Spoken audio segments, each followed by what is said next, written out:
แล้วก็ทำให้สิ่งที่เป็นอันตรายแก่ผู้อื่นเนี่ยสัญชาตญาณน้อยๆเหล่านี้มันก็คือสิ่งที่เรียกกันว่ากิเลสนานาชนิดกิเลสนานาชนิดเป็นของติดมา โดยธรรมชาติตามธรรมชาติขยายตัวออกไปโดยธรรมชาติตามธรรมชาติก็เลยมีความทุกข์กรมประชาสัมพันธ์ขอเชิญสัมผัสบรรยากาศดนตรีในสวนเนื่องในโอกาสพระราชพิธีมหามงคลเฉลิมพระชนมพรรษา6 รอบ 28 กรกฎาคม 2567 พบกับโฉมฉายอรุณฉานเท่อุเทนพรหมินทร์วงดนตรีกรมประชาสัมพันธ์และรับชมการขับร้องประสานเสียงจากวง The Dynamics by Voice Academy ณ หอประชุมกรมประชาสัมพันธ์ชมฟรี 29 ตุลาคมนี้ 16 นาฬิกาเป็นต้นไปความสำเร็จในการงานทั้งหลายขึ้นอยู่กับการปฏิบัติตราบใดที่ยังไม่ได้ลงมือทำงานนั้นก็ยังไม่เป็นรูปร่างและไม่มีผล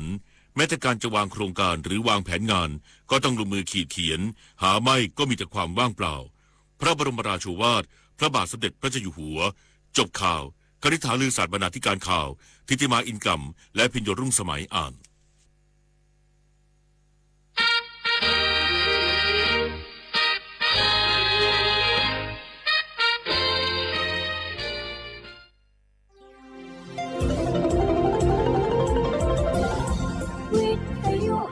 ประเทศไทย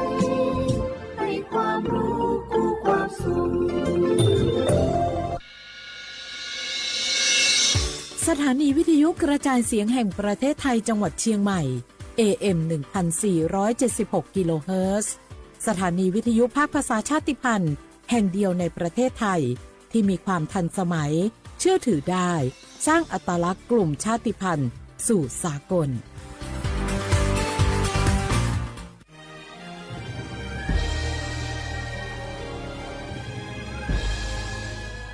เกิดเป็นคนไทยเติบโตบนผืนแผ่นดินไทยจงภูมิใจในความเป็นไทยชาติไทยเรานั้นนับเป็นชาติที่มีความเป็นมาเก่าแก่ยาวนานเรามีภาษา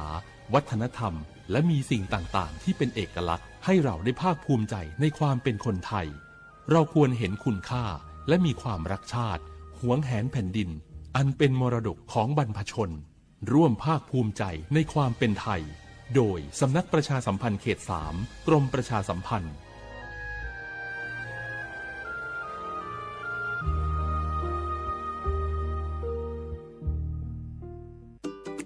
เนี่ยปี้ประจันข้างบ้านนะอยู่ดีๆเข้าห้องยาห้อง1669ไปปูนละโอ้เป็นไอ้อย่างนักก็เห็นหลานเปิ้นบอกว่าป้าแกเป็นความดันโลหิตน้ำตาลตกวันนั้นยังหันไปบกยาอยู่เลยก่อนนะว่าป้าจันเป็นไอ้อย่างบัดซอบไปหาหมอนั้นนะปี้ยังน้องนะบักเคยไปตรวจเช็คสุขภาพเลยเริ่มกลัวแล้วว่าจะเป็นโรคอะไรยังก็ใจเย็นๆปี้ว่าต่างที่ดีเขาต้องไปตรวจสุขภาพเปิ้นมีโปรแกรมนัดตรวจกุปีไปตรวจจะได้รู้ว่าเฮามีความเสี่ยงเป็นโรคอะไรอย่างพ่องรู้ก่อนจะได้เตรียมตัวก่อนรักษาก่อนบ่ต้องมานั่งกังวลอันเดียวเฮานัดกันไปตรวจสุขภาพที่โรงยาครบปีพอดีแล้วเนี่ยเจ้าปี้ป้าคนผู้เขานัดกันไปเลยเนาะจะไปลืมเนาะตรวจสุขภาพประจำปีสิ่งดีที่ควรทำรู้ก่อนเตรียมตัวก่อนเพื่อเข้าสู่ช่วงสูงวัยอย่างมีคุณภาพด้วยความปรารถนาดีจากสำนักประชาสัมพันธ์เขต 3 กรมประชาสัมพันธ์สาธารณภัยเป็นเรื่องที่ต้องใส่ใจช่องทางการรับรู้ข่าวสารเตือนภัยทำได้ง่ายนิดเดียวซึ่งกรมป้องกันและบรรเทาสาธารณภัยแนะนำช่องทางไว้โดยโทรมาที่1784ได้ตลอด24ชั่วโมงรู้รับปรับตัวฟื้นเร็วทั่วอย่างยั่งยืนด้วยความปรารถนาดีจากสำนักประชาสัมพันธ์เขต 3 กรมประชาสัมพันธ์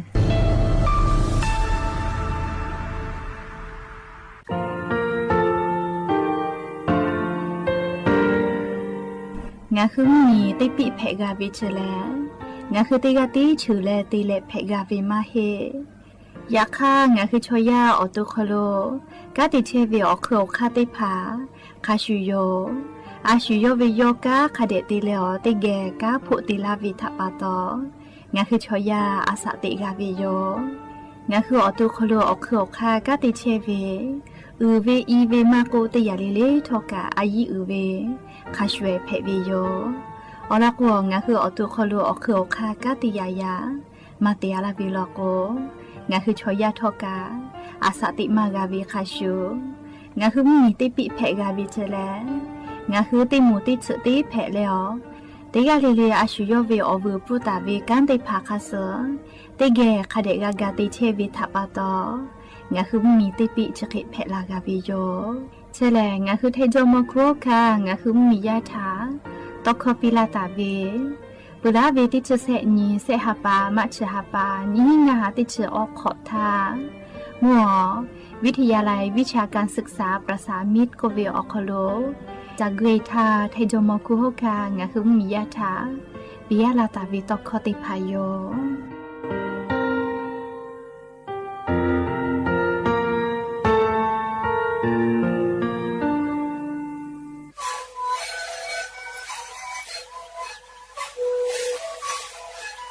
ชีวิตคือหนูคือยาแก้เชื้อวีออกเข้าชีแล้ว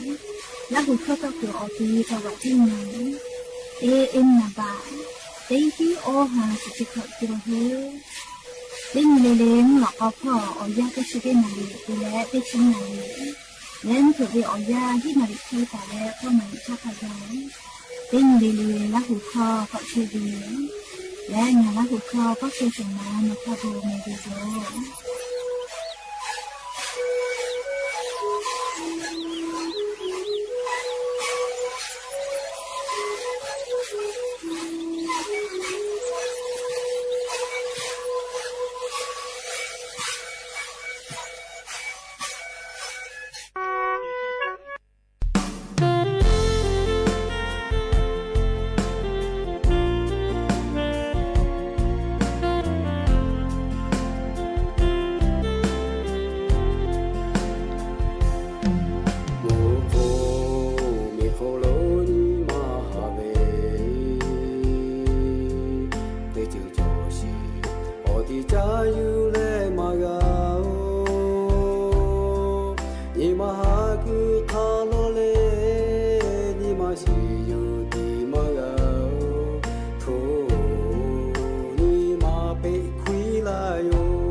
เกโต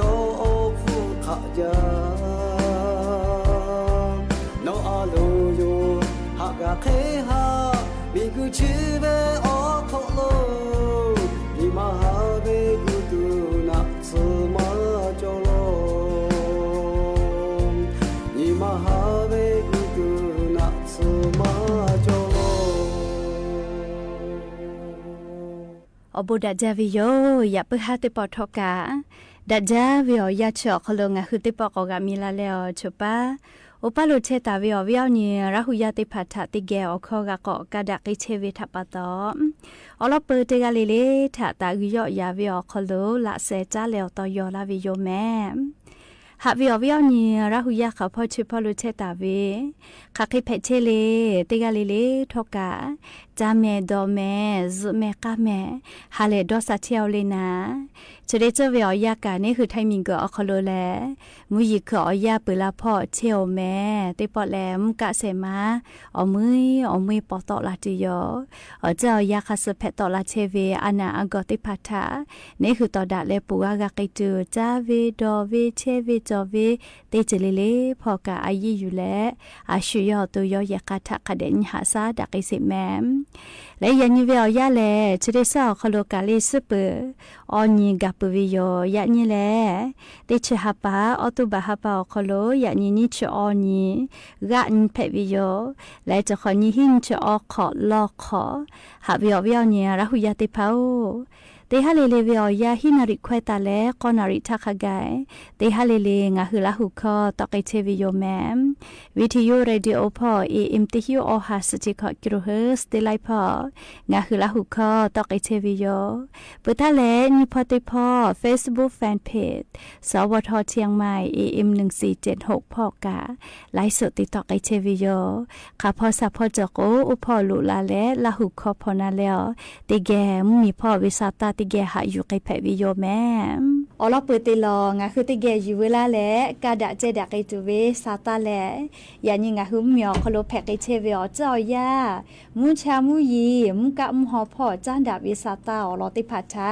งะคือออลออยู่เวลาและติแกกาดะเจดะไกตุโยแม่จี้จอปากรมตุนิยมวิทยาพ่อยกคือซาตาปิลาตาวิแลนี่คือไทมิงกอคโลทอกาชดิสเวียยาแลไล่พ่อแลมุยีกะทิยอกไอเชลลอแม่ยาคาไล่พ่อติปอกอลุลาวิชอมุกะวิมหอกอมาอซาติผาอมุยลุลาเชลจิแม่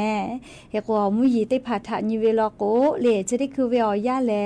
งาคือแท้มุเหมียวนาติตอพ่อมุยีอาจื้อเจจอเวจิแม่ติกาติตีตุกมยีจอเฮลิอยากกะมาเจ้าวิโยอยากไทยมิงกอฮอติตอพ่อตุโกเลมุหอมุยีลุลาตุโยจิแม่ลีลาชื่ออีกากุบากะเฮตะลาตุโยเจแต่อย่าลอโกเลจะได้คือเวียยามุหอมุยีลุพายุโซร้อนจามีก็เวติดี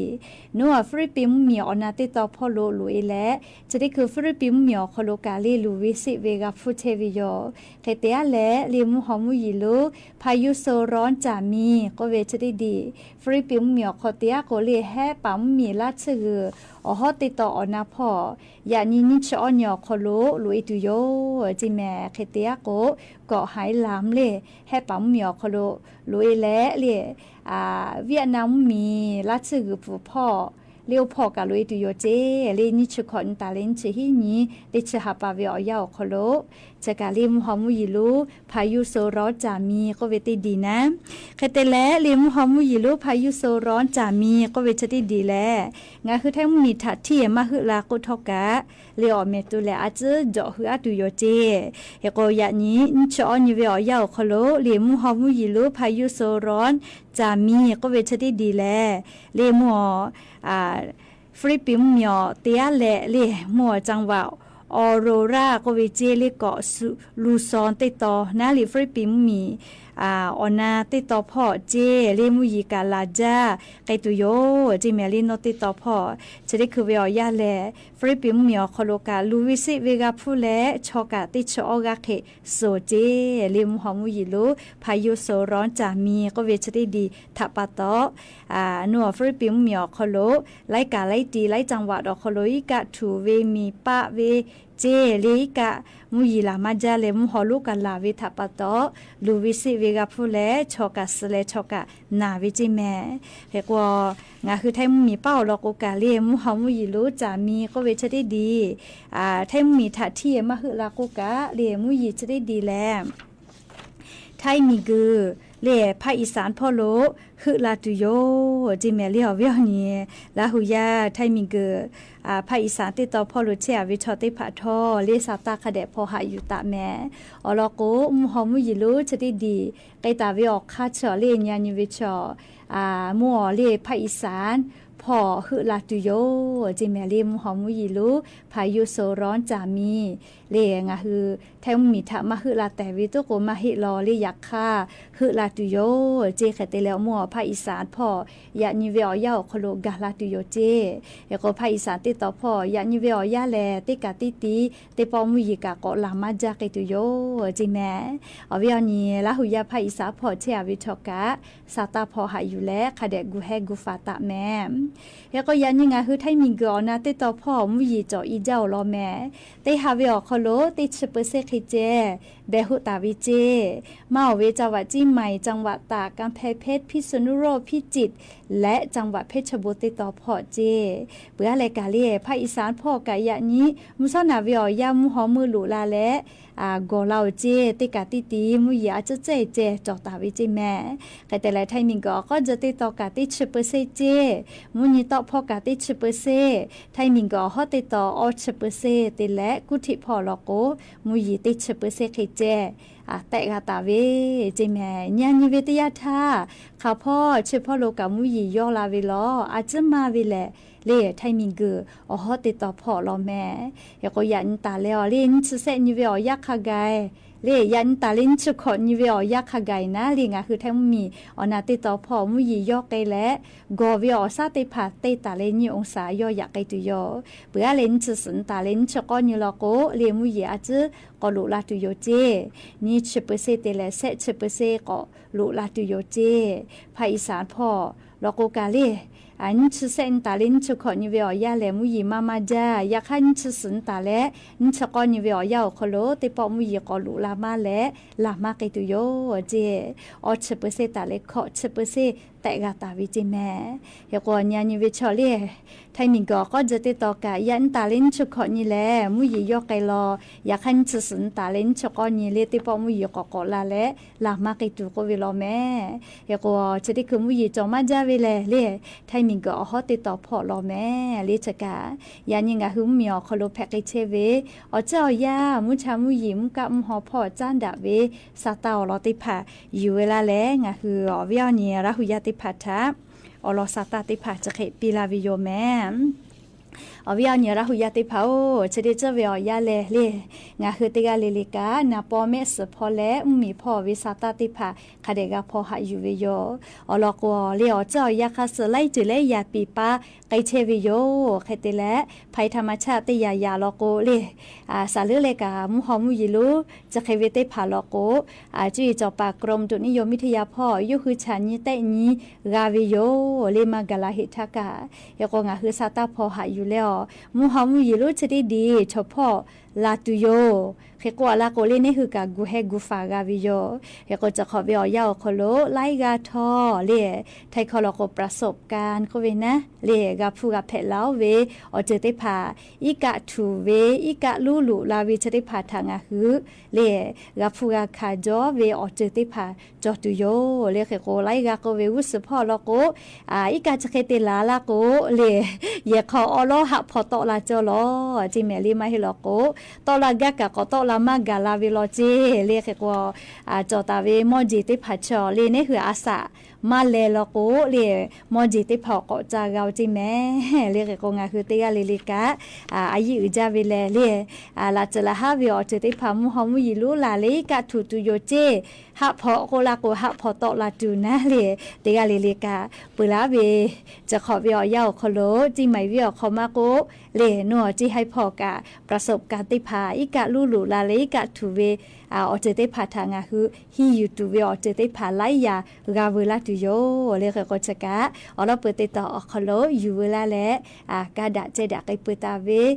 มุชามุยิมกะมุหอพอจ้าดะเวซาตาเราติพาเพวิโยแม่และเลชได้คืองาคือเกาะจ้าและซาตาติลอติแกเกาะนาไกจเวแลจะขอวิอยากาอิชิมาชิติภากาอบอมมีพ่อโลฮอตอยเวกาข้าจ้อยกามาเวติขอเพวิโลแม่งาคือมียามือเจ้าว่าจ้าเชเวอิชิมีอิชิคุเตียวิชอติภาแลฮาเลตุโยเลจะขอป้ออิชิฟุติภาดาโลเจเลเขโกกระทรวงพาณิชย์พ่อกะย่อโลซาตาได้ผ่าจะเขปีลาวิโยจะขอนี้งาหาขอจะสขอขอโลงาคือไทมิกอขอโลอิชิมาชเตผ่าอพุดาอาเจเตหาปาตาเวลาเลหิหาปาเวอยาชอขอโลงาคือไทมิกอขอโลเวอิชิมาชเตผ่าชุมยอขอโลกาชุตอไกเปเวคาเปเตลาอเซตันเคเลชุมเมียวคโลงาคือไทยเมียววิชมาชเตพากาชุโตเอวิเจอพุทธาสเวลโกเลอเมริกาวิพูนะอหินิฮาเลียนจีแม่เรียกคืองาคือไทยพุทธสเวลโกเลเตลาเลเตลางาเซฟูเคชุมมีพ่องาคือไทยมิงกอคโลวิชมาชเตพากาอยู่ฮอวิเจเรียกคืออบอมมีพ่อฮอตเอกามาวิทยาธางาคือตีตาเวเลอิชิมาชิติภากะอพุดดาลาวิโยเลขโกอจุเจอยู่ฮอเวเจติมาเฮเลงาคืออกูเตฮอเวมาโกเลไลเจเตฮอกาเวเลอิชิมาชิติภากะต่อไปเตโกลายาสโกโลนะเลอจุเจเตฮอเวลโกคามอเตมากานะเลยาค่าคาเดโกฮูกัวเลเลโกเตฮอเวลโกโกซาเมเลฮอเวลโกกะน้ำหนาวกิลุยโกกะเลเตปอฟูโกกามาวิโยเลลำใหญ่อบแห้งก็วินะมอมุสกะเตกาวิแมเลเขโกงาฮืออิชิมิเตยวิชอเตพาอิชิเมพัวลาเลฮะฮอมาปุวิลโกกะเลกุเอเวอเจเตพาโกเตฮอกะอพูเตยาโกเตกาดาวิโยเฮโกอปอสกะเตยาโยเลกาเมลาโกเมไวจาเมเฮโกอปอสกะกุเอเตฮูฮอกาเวเลกุยชาบโกเวเลอาปอสกะไลยาติฮอกาเวแม่เลชูฮอเวจักอวิจานิลิแม่เวจอยมาเลเฮโกเลงาคืออิชิมาชเตพาทอกะอจุเจติฮอตเอกาวิมาเฮเลอกูกะเตฮอกาวิโยอกูลโกน้ำหนาวกิลุยอยกะอพุเตพาเตแขกอตะลาวิโยเลเขโกจกะงาคือไทมิงกอคโลเลจะขอวิอยาแลอาจุยารัฐบาเลกระทรวงพาณิชย์พอกะไลมีทะจ้าดะและเลงาคือไทมิงกอคโลเวอิสมาเชจะได้ผ่าชุมเมียคโลคาเดฮอตเอกาตัวอโปเลมีต้องมีจ้าดะพอกะติเชเวกะเสพอเวกระทรวงพาณิชย์พอกะกะติจ้าดะเลอคากุไกเชวิโยเลจกะดาวิซาตาลอยโยเนขอนี้หิงาหาขอจิขอลโกจะขอป้าวาเกกะเลเนขอป้าลโกอิสมาเชติผ่าชาเกกะฮอตอยมาเกตัวอโปเลมีพอกะติปาเลมีต้องมีจ้าดาเวตากะพอกะติเชเวอโมกะไลมีทาคาเดจ้าดาเลเตไกตุโยจิเมเลจกะดะจาเวซาตาติลอเพวิโยแมชะเตหาปาเลติชะหาปาติชะเตหาปาคาไกงาคือราหุยามือตาวาตาเวอสอญูเตผาเมลาปุวิทาปาตอจัสจาบุชิมปอยเลเตคะเปเตคะกะติเตไกเชวิโยกาลาตุเวชะเตสสเปขอญิลโกกะงาคือราหุยาไลคะจัสจาบุชิมปอยเตไกตุโยจิแมเฮโกเลนอเคียวจิดาวพอเวบุเยนะบะญิกะชะเตสสเปขอญิทาจัสจาบุชิมปอยเตไกตุโยจิแมก็เปตาแลเมซุยพอลโกกาเลกุซุยขะคโลกันชะขอนท่าเรียชะเดสอคโลจัสจาบุชิมปอยเตไกตุโยเจก็เปตาเลกะเรียโนกะจะเข้ากะนิชะขอนีเลจะได้ซื้อเปิดขอนยอคโลจะซื้อจาบุชิมปอยเตไกตุโยจิแม่เตคะเปิดเตคะเตกาเปิดเตกาจะซื้อจาบุชิมปอยเตผากะที่เตไกเชวิโยเฮก็จะขอวิอยากาลิงาฮือราหุยาโนฮือคะคโลจะซื้อจาบุชิมปอยเตไกตุเวอลอซาตาเตผางาฮือราหุยาชเป้าวิทากาปิกาวิโลโกกะอลอซาตาเตผา ซาฟูลาแพวิโยใครแต่และเหล่จะได้คืองาคือจ้าและเหล่สมาคมล่าหูในประเทศไทยอมัวคโลกาอลอซาตาติผาจะเคปิลาตาวิโยกาลาตุเวเหล่เนขอเวอยานีฮิงาฮาขอชฮิขอคโลมิงกะโคลาหุยาปอดาและขอจ้าเลชอลีวาลีหาซาวินปอติปอเลจาวะจิให้อคโลกอเตไกตุโยเจเตไกตุเวอตีแลเลจาวะจิให้อคโลเทศบาลนครจิใหม่อคโลเลอำเภอเมืองจิใหม่จิอำเภอเมืองจิให้เลจาวะจิให้อคโลเตไกตุโยจิแมเลเทศบาลนครจิให้อคโลเตไกตุโยเจออนยอฮาโลโกเลติชิหินตาเลนิชนีเตฮาปาจานาวริฮาปาวิออยามุสานากอนาริตาและมเพเตชเตนาลิควายทักขไกเจเลเอก็มิงกะโคลาหุยาอะไรมีปอดาและขอจ้าเลชอลิวาลีหาซาวินปอติปอเตไกตุเวอตีแลเลเทศบาลนครจิใหม่อคโลจิแม่ไกเตแลเลชเวอคู่กะ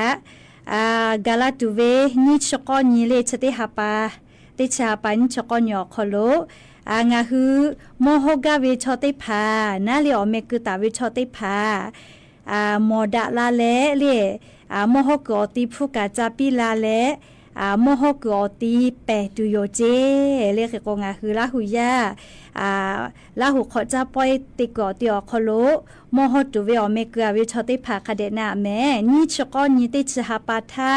เลจะได้หาปันชกอนยอคโลอยาหินาริควายตาและเลเสนาริควายทักขกายอตีหอประชุมอาคารนี้เทศบาลนครจิใหม่อคโลเลขอจะทาโลโกโมโฮกอตีเตพาแม่คะเลอตีแปและเลโมโฮกอตีพุติภาวอตุโยจิแม่โมโฮกาปาชติภาอเมกาเวเลนชกอนีติชหาปาทาโลโกนัวเลหอประชุมอาคารนี้เลเทศบาลนครจิให้อคโลมุโซฮินาริควายตาและเซนาริควายเวอยาอคโลลาและเลอตีเตผาโมโหกอตีเตผาเมฆะลาและโมโหกอตีเตผาเลฟูเตผาจักกุละแต่ก็และเลนายกสมาคมลาหูในประเทศไทยเลนายวุฒิพงศ์สว่างโชคย่ออลอซาตาเตผาจักเขปีลาตาวิโยเฮโกงาคือราหุยาเลโมโฮกาวิชอเตผาโลโกออนยอยาชเวอคโลเลโนฮืออตีเตผาแม่จักคะและอตีฟูเตผากาจักกุวิโยแต่ก็และเลอวิอเนียราหุยาเตผาทาอลอซาตาเตผาจักเขกาลาวิโยแม่และอย่าเพื่อให้เตปอชิลากาลาตุเวอลอเตผาเลจักเขไม่เจติโยแม่กากาพนาเลออกาเปียลาเชเวเตกาลิลิกาจุเมกาแม่เชซาจอซาเลฮาเลดอซาปีอบูอุจาโอ้เอฮาเลตูเวโอจาเตโปโกกาลาโปโลฮาเลจาอัศนิตาจาโนฮาปะโคจาเปเลอะโตจิจิตาเลเฮโปตุตาเวสุเยฮาปะโอยากาลาทา哈波奇波阿弥陀格维多达藏，嘿图布维迪亚，我哈巴迪帕勒，嘿吉维我都看那个佩维，亚米玛迪帕勒，托科嘿谢达勒，做开佩姆沙玛迪格维。佩姆沙玛卡迪波，嘿卡吉波，迪波勒托图加勒，加好迪格维。家的这位的呀，他母和爱们拉的呀，可知可度那下家，会还没有。不可比了可的哎，白马诺马可是哎，阿罗罗卡马克托尼玛啥子？我们家把多嘞，木说的那住嘞，没开西巴达嘞，还可个改为。嘿，好咖啡店呀，加布鲁菲我哈嘞，加比那不改味。说说，哈呀罗呀，得跑哦，做大好大为我空，恶啥不他。起木哦。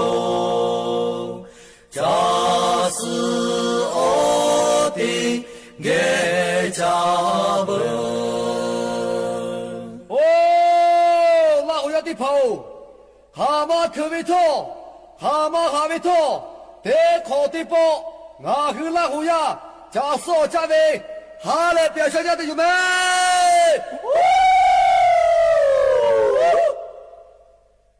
呀你来，俺卡贝哈来家，塔啦啦，塔啦啦，塔啦啦啦啦啦啦。古不难怪古街堂，红桃有西大卫，古不难怪来古马拉卫，哟古马拉卫。哦不，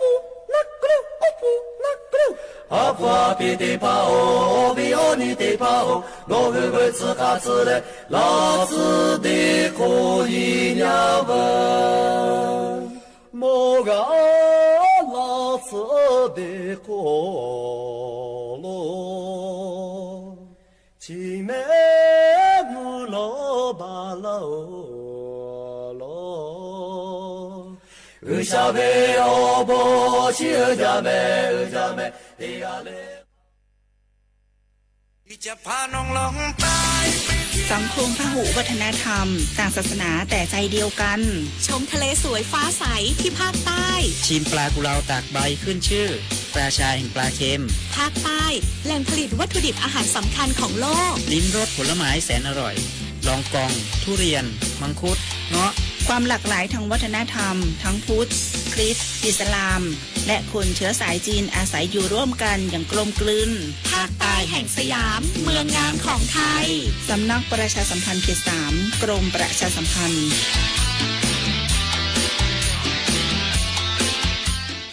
เฟคนิวส์อย่าตื่นตูมกับหัวข้อข่าวที่น่าตื่นเต้นการพาดหัวลวงให้คลิกใช้คำที่มีรูปให้ชวนสงสัยทั้งที่เนื้อหาอาจจะไม่มีอะไรเลยอย่าใช้อคติส่วนตัวในการเสพข่าวเช็คช่วงเวลาเกิดเหตุให้ชัวร์ไม่ควรเชื่อข่าวที่ไม่มีข้อมูลหลักฐานอ้างอิงประกอบการพาดหัวชวนให้เข้าใจผิดเพื่อเรียกร้องความสนใจให้คนแชร์กันเยอะๆเรื่องเฟกที่เรารู้เท่าทันก็นับว่าเป็นการใช้สื่ออย่างสร้างสรรค์การใช้ทรัพยากรอย่างคุ้มค่าคืออีกแนวทางที่จะช่วยรักษาสิ่งแวดล้อมได้ไม่ว่าจะเป็นการใช้อย่างประหยัดคือใช้เท่าที่จำเป็นการนำกลับมาใช้ซ้ำเช่นกระดาษถุงพลาสติกการใช้สิ่งอื่นๆทดแทนเช่นใช้ถุงผ้าแทนถุงพลาสติกใช้ปุ๋ยชีวภาพแทนปุ๋ยเคมีและการดูแลซ่อมแซมที่ช่วยยืดอายุการใช้งานสิ่งต่างๆเพื่อให้มีทรัพยากรไว้ใช้ได้นานๆและคุ้มค่ามากที่สุดรักโลกร่วมพิทักษ์รักสิ่งแวดล้อมวันเกิดปีนี้คุณยายอายุเท่าไหร่ดีคะ35ดีไหม30ก็พอมั้งอายุจริงเท่าไหร่ไม่สำคัญจ้าเพราะอายุใจยังวัยรุ่นอยู่สุขใจวัยเกษียณเมื่อชีวิตยังมีแรงทำไมต้องปล่อยให้เหี่ยวเฉาวัยชราไม่ใช่เรื่องน่ากลัวนะจ้าอย่าหาว่ายายสอนเลยถ้าเตรียมตัวให้พร้อมทั้ง5ด้านคือเรื่องสุขภาพสังคมเศรษฐกิจที่อยู่อาศัยสภาพแวดล้อมและเทคโนโลยีเริ่มต้นเตรียมตัวเองตั้งแต่วันนี้เพื่อเข้าสู่วัยสูงอายุในอนาคตเต็มเปี่ยมทั้งคุณค่าศักดิ์ศรีและความสุขนะจ๊ะเนี่ยผมไปเจอเหตุการณ์ที่น่ากลัวมาผมเจอเรื่องที่ไม่ดีมากๆเรื่องที่อยากให้หลายคนช่วยกันทำให้หมดไปจากบ้านเราเรื่องการทุจริตและประพฤติมิชอบเรามาปลูกฝังค่านิยมอันสุจริตไม่โกงไม่รับสินบนรู้จักหน้าที่ตัวเองมีวินัยเคารพกติกามาร่วมต่อต้านการทุจริตเสริมพลังให้คนไทยไม่โกง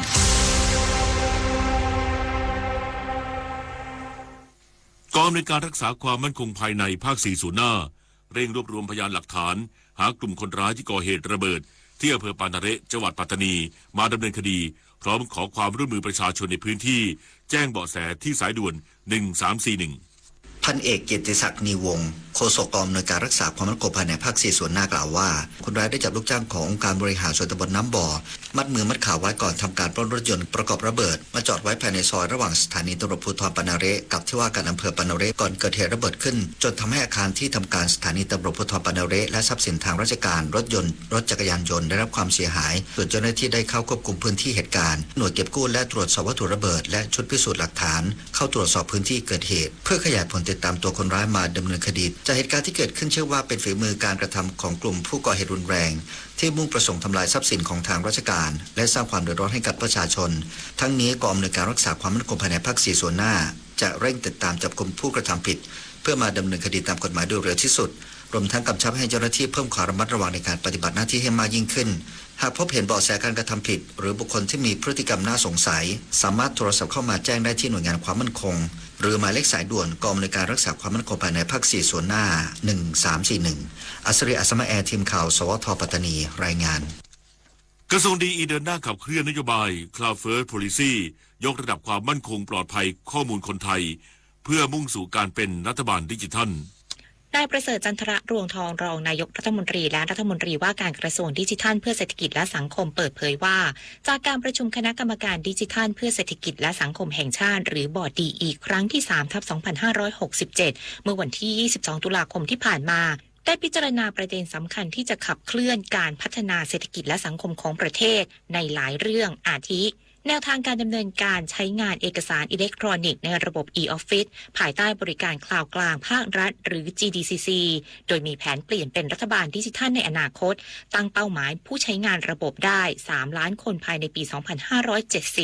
แนวทางการดำเนินการตามมติคณะรัฐมนตรีเกี่ยวกับการจัดซื้อจัดจ้างหรือเช่าใช้บริการระบบคลาวด์ประจำปีงบประมาณพุทธศักราช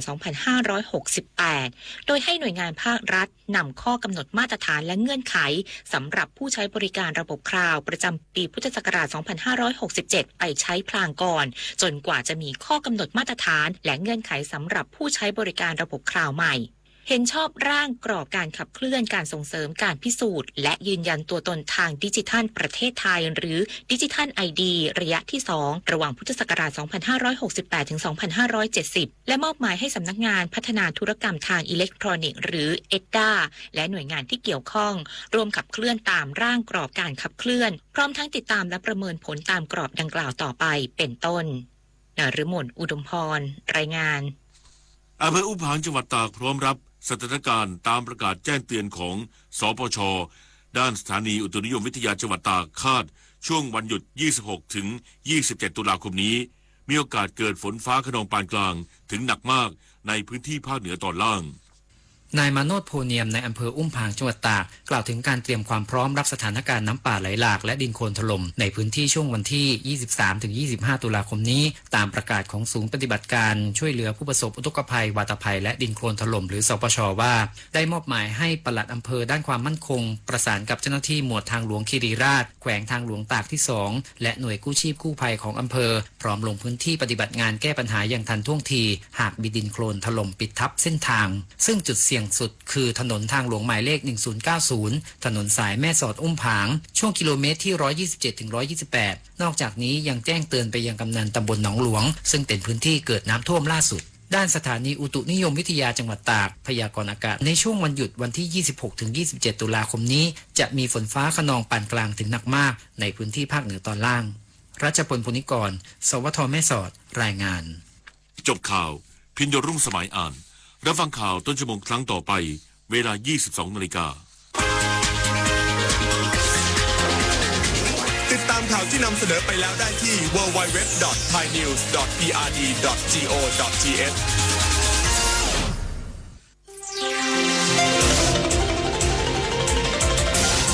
วิทยุแห่งประเทศไทยให้ความรู้คู่ความสุข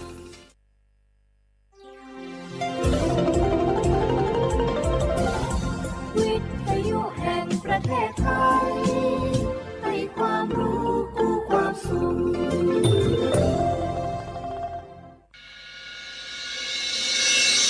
สถานีวิทยุกระจายเสียงแห่งประเทศไทยจังหวัดเชียงใหม่ AM 1476 กิโลเฮิรตซ์สถานีวิทยุภาคภาษาชาติพันธุ์แห่งเดียวในประเทศไทยที่มีความทันสมัยเชื่อถือได้สร้างอัตลักษณ์กลุ่มชาติพันธุ์สู่สากล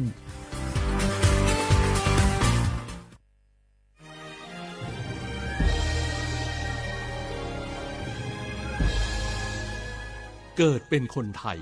เติบโตบนผืนแผ่นดินไทยจงภูมิใจในความเป็นไทยชาติไทยเรานั้นนับเป็นชาติที่มีความเป็นมาเก่าแก่ยาวนานเรามีภาษาวัฒนธรรมและมีสิ่งต่างๆที่เป็นเอกลักษณ์ให้เราได้ภาคภูมิใจในความเป็นคนไทยเราควรเห็นคุณค่าและมีความรักชาติหวงแหนแผ่นดินอันเป็นมรดกของบรรพชนร่วมภาคภูมิใจในความเป็นไทย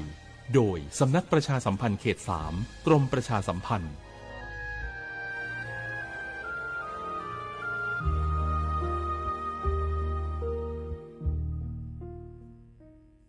เพลงนี้ขอมอบให้บรรดาผู้ที่ไม่ยอมแก่ทั้งหลาย เตรียมตัวสู่สังคมผู้สูงวัยใจต้องพร้อมหู้จักอดหู้จักออมวางแผนชีวิตออมเงินไว้ใจในวัยชราบริหารการเงินให้รัดกุมเช่นการทำบัญชีรายรับรายจ่ายของตนเองบริหารหนี้สินให้ดีบ่มีหนี้ดีที่สุดแล้วก้าวสู่สังคมผู้สูงวัยอย่างมั่นคงแก่แต่ตัวแต่หัวใจยังมีไฟด้วยความปรารถนาดีจากสำนักประชาสัมพันธ์เขต 3 กรมประชาสัมพันธ์ที่ยังไม่แก่หรอกน้องขอชอชอแม่นแม่นแม่น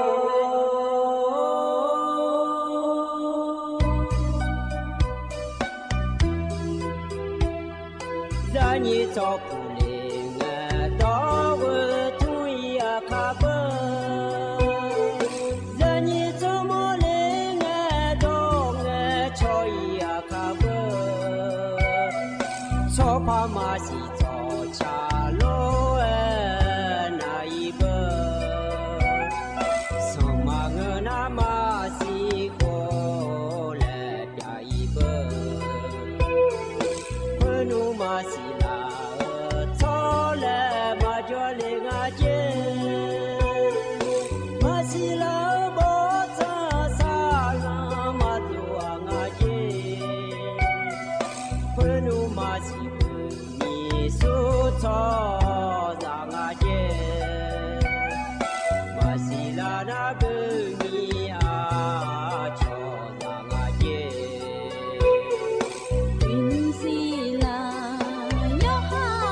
ดูทอมายืเนียวยิมจีกยืนี่ในพยาทนจุลาแม่ยืเนี่ยยอมมีนาลุทนจุลาลุเอ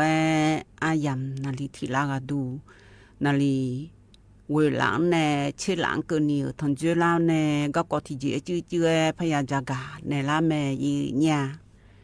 ยิมจียืนี่ในทนจุลาอาเดือเขาอันนองนายาที่นกลางาอีนาบาลาสีนาขอนี่สีแยและคู่สีอาโขนาขอนีลองที่โคมีชมืออันนองนาขอนีวันพฤหัสกันนกลางายืญาวัตินีเชื่อเงินนองบาลาสีเชื่อเสียงสิเลกาคนนี้พังยาตาโกเชื่อสีโคอายามที่นองสาที่น้อยเบลาจีเกยดูมาขวายืญายุมขานาขอนียืนี่เดือขยาแกอุเย่ๆรอยืนี่อุเย่ๆแกที่การไหนสนนี้ค่ะที่การไหนจื้อขอนีแต่เฮน่าที่ยอจื้อก็คาเลแม่ยืญารอเธอกะจื้อเลยมินนอนจอนาขอนีมินนอนจอรอยืนี่กะจื้อเลยเธอดึงมาเย่ๆไอ้รอแต่มีแนยุกเกินนี่นะขอนีที่การไหนค่ะจื้อขอนีจีเลยพอเกล้าแท้ๆแม่อยู่นาลูตั้งตาหน้าอยู่เหตุมยเจดาราลอยหามโดเยชาโคโลพังไงจ่อรอยืนี่อยู่นาลูอยู่เว้ในหามโดยังมีจะซาโดพออยู่ขาหอลือดารอยืนี่ยืนี่แน่อยู่จ่อนะฮัททนจุลาไงรอเธอ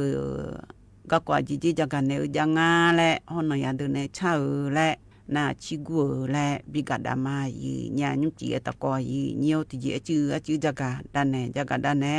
เธอนอยากเดินในชากาและบินาหาแน่อาศัยไงชิกุกาและบินาหาดามายืญาอียุมอาดัมเบงไงนอยากเดินในชาลอยืเนียวอยู่นาลูลาเชลาพาเกก็ก่อบินาหาดาญายืญากับบินาหาเธอนาขอนี้อันนี้อาบูในชาลอเธอยายอลิจามยอและชาเธอตีอันนี้น้องเบบนิตาในชากาตะกลุนหาบยอดามายืญา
มือมาโอเจ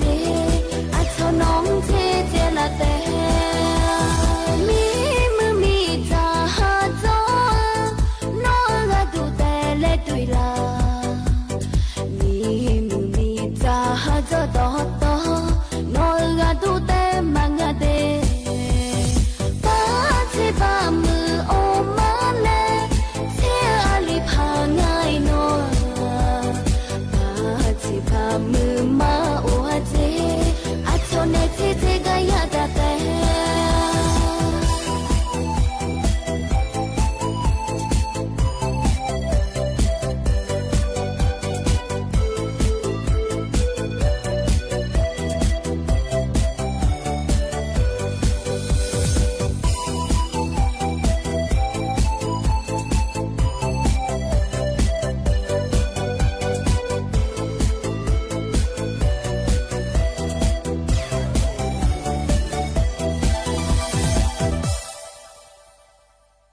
อันนี้น้องเป็นบุญนี่ตาเนี่ยลีจะเหมียวแล้วชาเธอตีกันยันนะฮะเบียวดูหล่อยีเนียวเฮกันเนี่ยนะก็จะกะดันเนี่ยญายีญาเฮก็ดูนาหล่อยีเนียวความดันเปียเดอหล่อยีเนียวอะเดออีสนี่ตาจานาความดันเปียดาราเดและจะกันเนี่ยง่ายยีญาอีสนี่พม่าดาราและหล่อยีเนียวความดันโลหิตสูงและเฮนาลอยยีเนียวความดันโลหิตและเฮนาขอนี้เธออยู่หาโมดูละเฮหรออยู่หาโมดูละเฮนึงมาเฮเหมียวมึงไงสาวไงโลนึงมาเช็ดถอดไงโลแล้วเงินนาขอนี้เหมียวสาวบ่อันบ่ดูกาดูงานเนี่ยยีนี้น่าเฮสียกากาเจยีเนี่ยน่าทมิเนี่ยสียกากาเฮอีสนี่กาขาโหอีสนี่ก็มาขาหรอพอมาพอยากก็ดาวปาลิดาวละดาวปาอยู่ขาละตาปาลิดาวอยู่หามาดูละเฮยากก็เธอรอยีเนียวอยู่หามาดูอยู่พอนาลูเธอบิจบิจาดาแลยีบิบแลเธอบิจาบิดอยก็ดูงานเนี่ยยีนี่สีเนี่ยรอจะตัวอยู่หันในจังเธอมีเนี่ยเธอความดันและเธอนี่เจยาเจความดันโยกุกุดาลาหอความดัน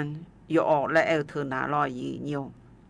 ความดันโยโกเธอนาเจยีเนี่ยโยหานึงมาอาชอนึงมาเฮอาชาปปาผงอาชาปปาเนี่ยดาวปายาเฮนาขอนี่ลอยยีเนียวเธอนึงมาหอเธอนึงมาสาวเชิดถองผู้ละเธอลอยยีเนียวแวเธอก็เกลือจีแต่สมบูรณ์คือเล่ไงลอยยีเนียวความดันเธอก็คือโดนยาและเฮนาลอยยีเนียวเธอที่ยาอุเชเนี่ยอุเชแล้วตัวงาแต่ชอบปัดหลอดแล้วคงอาเธอก็อยู่ห่างบิมิวเนี่ยละขอมือเธอก็หลังแล้วกระต่อเนี่ยเชี่ยหอเธอขอมือลอยยีเนียวเธออาชอบสมบูรณ์มองเธอที่ยาอุเชหออุเชและลอยยีเนียวเธอความดันโลหิตตัวบนและเธอหนาลอยยีเนียวเฮนาคนนี้อยู่หามาดูละเฮสียากาพอจะกันแน่ง่ายยีเนี่ยขณะเธอความดันโลหิตสูงและเธอหนาลอยยีเนียวอยู่หาความดันสูงอ่ะเจและแม่เนี่ยอยู่หามาดูและนี่เจเนี่ยอีอาเจยีเนี่ยมีมาที่ปานีนาลอเธอนี่เจที่เจเล่และเงินนาคนนี้อยู่หามาดาเพียบ่เปียวนาลอชกกันมาพันและคุงายยีเนี่ยความดันเปียวเดออยู่หันอยู่ตรงไหนให้ความดันเปียวหน้าแวเธออยู่หันอยู่ตรงไหนให้ความดันเปียวหน้ารออยู่หันอยู่หามาดาโลและเปียวหน้าคนนี้อามาดาให้ว่าอย่างไงความดันเปียวเธอยอมหยาเจยีเนี่ยรอขณะนี่ตีเล่และเงินหนาคนนี้เธออยู่หันในอีอาเจอยู่หันมาดูในรอความดันเปียเธอหนาลออยู่หามาดูนักก็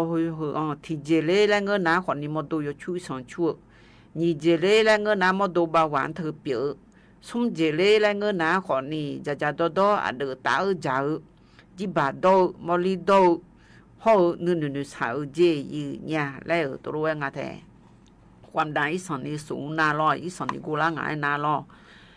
คนนี้เธอก็ชอบความดันโลหิต ระดับอ่อนและงาแถชันนี่ไงเธอนาลอโยโก้ของมโกโยอของมอมาเมียและมาจื้อและไงเธอนาลอยีเนียวเฮอนาขอนี่ไง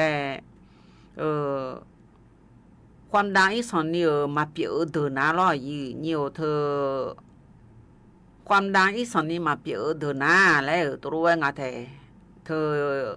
ตัวรู้จะโตอยู่จีมันนาเองไงโยชูขออีสอนชูบาหวานขอเปียจะดอเดือดตาขอจะจีบาดอยหอดออยู่หันนึงมาอีสอนนี่หนุชานาและงาแถความดังผู้หลามาเปียเดือร้อยสอนนี่มาเปียเดือนาขอนี่เธออยู่หามอดูเฮมอดูละเฮรอยีโยอัจฉอวัยวะและเองชัดช่องผู้ลาสับปอผู้ลาในอยู่จีนาลูมีอเมื่อมามือนี้ที่ย่อจื้อมามือนี้ก็ขายเจเราก็ขายในก็ในนาขอนี่อยู่จีอยู่นาก็อันลาหยาจี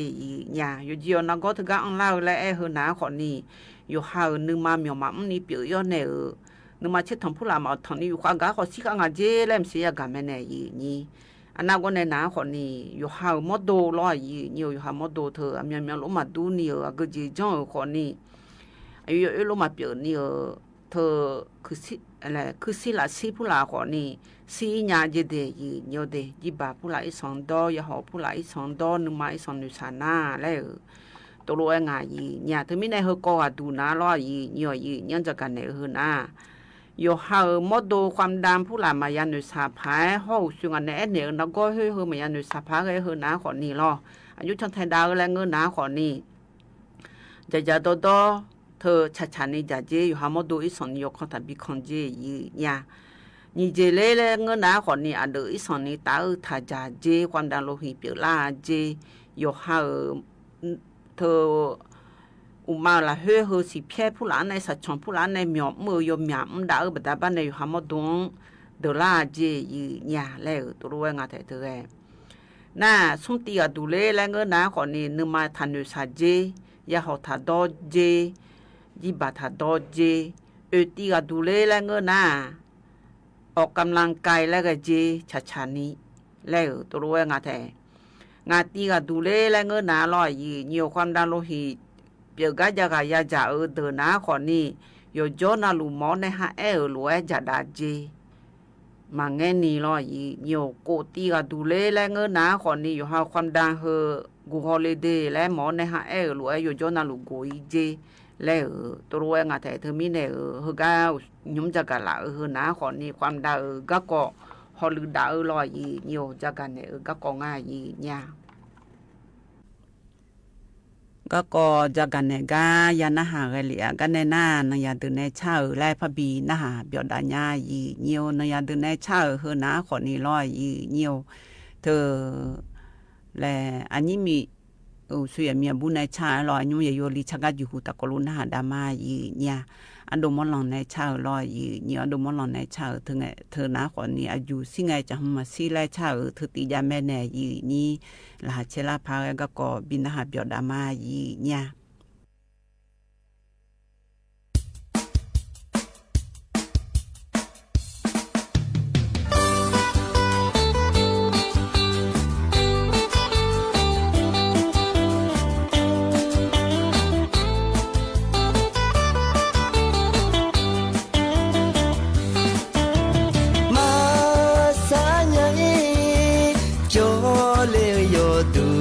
machonya sunu ya maba inya wasasa ngweyenya kukhulete kapai no yo jujulemya susani nyehemya ya dua munduli tiga madimya cho sunge magena pielo nya cho se ho fe so ni mya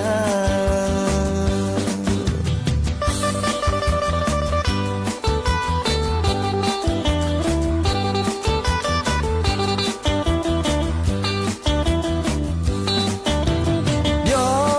jim ya che ji ma u nga kha bơ kayo naga monya to thum na do mya nya me to ga tu nya no ne mama nya ne yu ga tu nya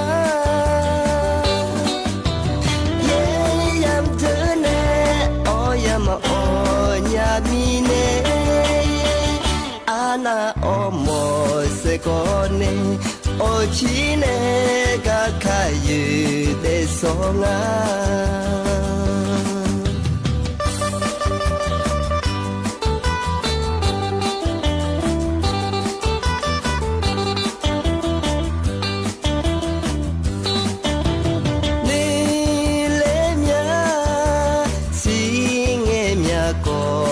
minya ju singe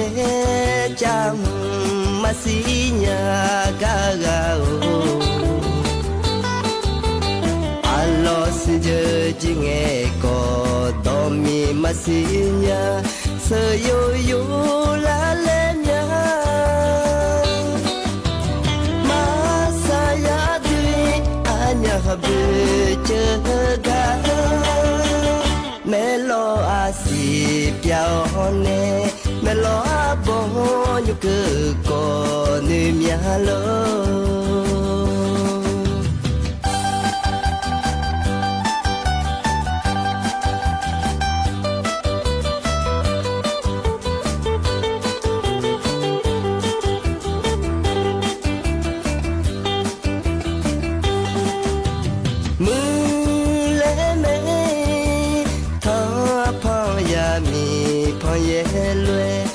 kha che lo pa ga na gu che la nya no ha pyo che lo ya lo kha ko ja ni pu le la chư nghe chú ta li pa a do che nghe a yu ku na tha yu ne do kho pi tu nghe na ga bo ni a ni mya lo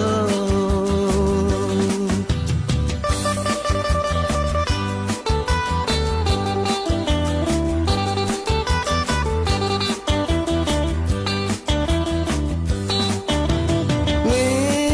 yu nhai bo cho ho ya nga ji ni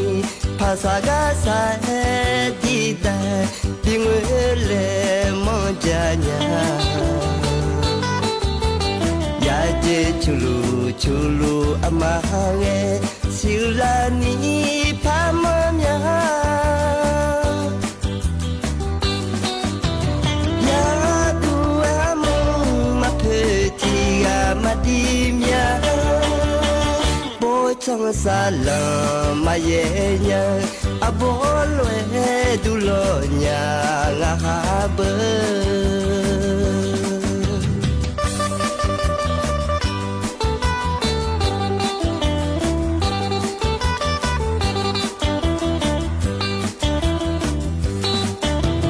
chi ena chi ge chi ne samanga une la jini sama le dunya mule la na ko ngene sama nga khole pa ena no byo na ge khone mo se manga khu ya ni ya sinya ji je je na an lai ka ko go yi mya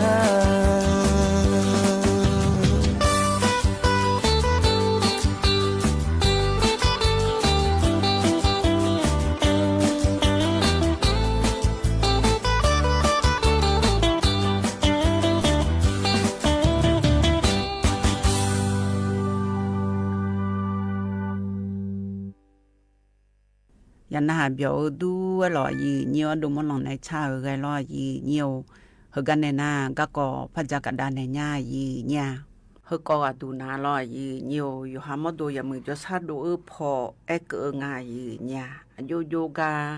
หอแหน่อย่ามึงจะซาดูงาหออย่ามึงจะซามาดูงาอะไรลอยยืเนียวอยู่หาจะซาดูนาลอยยืเนียวอยู่หาล่าไงก่อนนี่หาเชื่อและศิลาลอยยืเนียวเธออยู่หามาดูกาลอยยืเนียวเธอไม่แน่ชอกรมอนามัยพอปานแน่เน่คือนาลอยยืเนียวกรมอนามัยพอนาก่อนนี่ช่วยหามาดูอย่างมึงจะซาดูพอฮอลือดามีมือพอปางาเดียเนียวเดเธอเดินง่ายหรอเธอเดินแน่น้าขอนี่ช่วยมาดูอย่างมึงจะซาดูหน้ายอมมาอยู่ว่าน่าลูลาเชมีอาเจตัวเราบิดหมอลูฮอลือดามาเจแล้วตัวเราเองอะเธอก็จะโดปะฮอลือดาโลเธออย่ากูละในอย่าจ่อเลี้ยไอ้อย่ามาฮอลือดาล่ะแล้วรออย่าจ่อพอปะเพียงรอยีเนียวอย่ามีบุอย่าจ่อไงยามขอมือฮอย่าพิเลในขอมือรอยีเนียวอย่าพิเลในอย่าบอกกาเกินนี่รอยีเนียวฮอลือดาขอมือเธอผู้หลายยอมมือง่าโลและฮอลือดาขอมือฮอเธออยู่หามาดูอย่างมึงจะซาบิโดและออกกำลังกายไว้พอปะขอนี่ฮอลือดาและรอยีเนียวเธอมีแน่อายมาอนามัยพอมีมือเดินหน้ามีเล่งไงยมมือเดินหน้าอยู่ในยมมือให้พอมาพอบิสิญญาเกอแรกเพียมอลำมือดามามือเดินหน้าคนเนี่ยอยู่ในบีมือดาผังงาและลำมือดาลอยยืนอย่างนั้นแต่ช่วงหายว่าน่าลูกอย่างมือจะซัดดูพอบีมือดาหมอเมียจะโดพอมาเธออยู่พอน่าลูเจอามามูเนี่ยจอกาเธอจะโดยมือนุมายซาก็เกาะลอยยีเนียวเธอมีแน่ชอสุขภาพและเฮอหนาคนนี้ยังมึงจะซาดูพออย่าล่อนแต่ช่อหาหน้าคนนี้เธออายมาอนามัยพอหน้าลอยยีเนียวเธอช่อหายาหน้าคนนี้อากมาอากมัวอากจีฮอลือดาในบิชาเลผังงาและตัวลูกฮอลือดาจีแล้วตัวลูกงาแท้คนนี้เธอก็อยู่กับนาลูตะก็โลกุมได้ในมหาลือดาญาที่เจริญและเงินนาคนนี้อายก็อายเธอวัฒนธรรมและงานยืนยาจุดดูจอยอายก็อายอยู่หายองอยู่มือเธอมาที่ก้อเมียยังมือจะซาดูพอในฮอลือดาในยองหัวก็อีน่าหัวเจยองอายุในบิชาเลผังงาและอายเจอายคุลุลาเช้าใน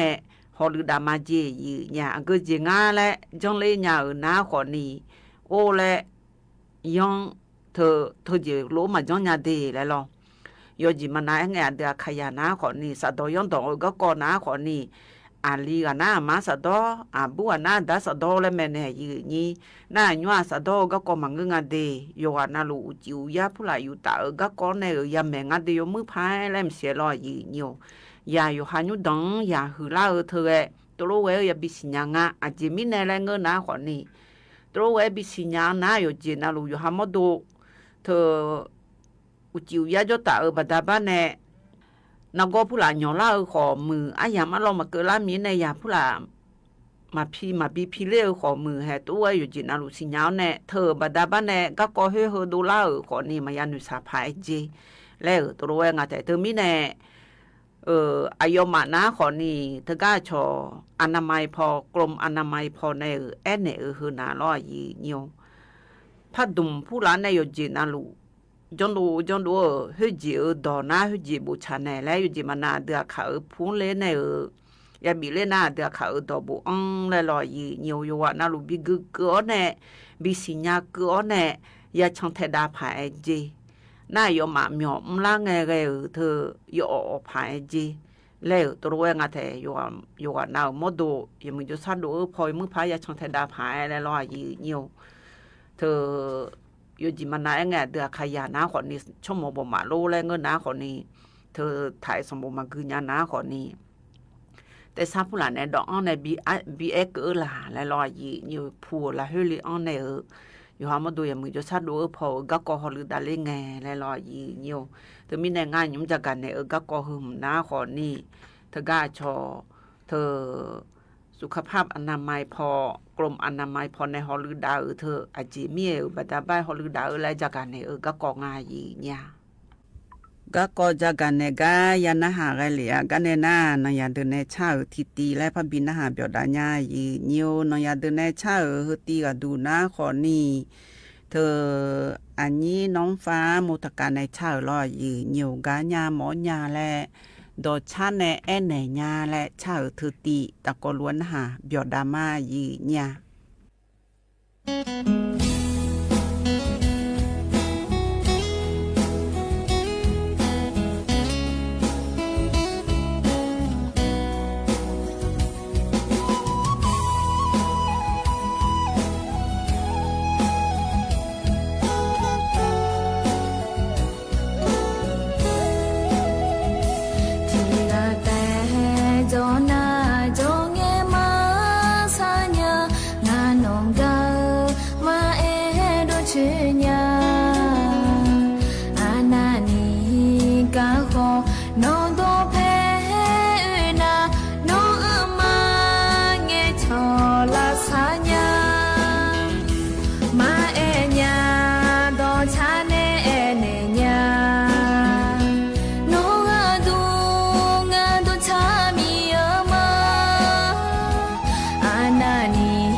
กาญาหมอญาและดอชันในแอนเนมาและยาชันในเธอไงรอยาบินนะหาเธอไงยานะหาเบียวดูรอยีเนียวกันในนาชิกุกาและพระบินนะหาดาญายีเนี่ยชิกุกาบินนะหาดาเฮนาขอนีเธอกาอายุบุออนในชาวรอยีเนียวยมมอนติบินนะหาดาญายีเนียวเธอฉันเธอเลยในให้เลยแต่เธอไม่แน่โยนอาลูอายามฮัจจะรวยตะกอล้วนหาเบียวดามายีเนี่ย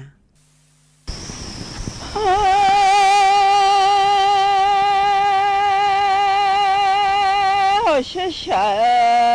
面的，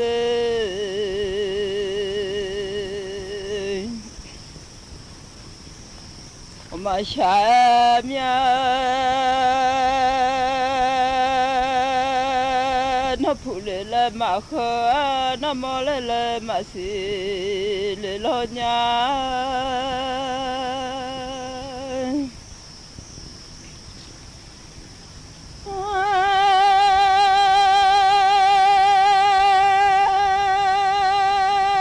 那普来了马马克普勒特别马上面啊，普勒也好的，别马上呀嘞，那么来马西来啊，么来可去可拿了钱马上呀。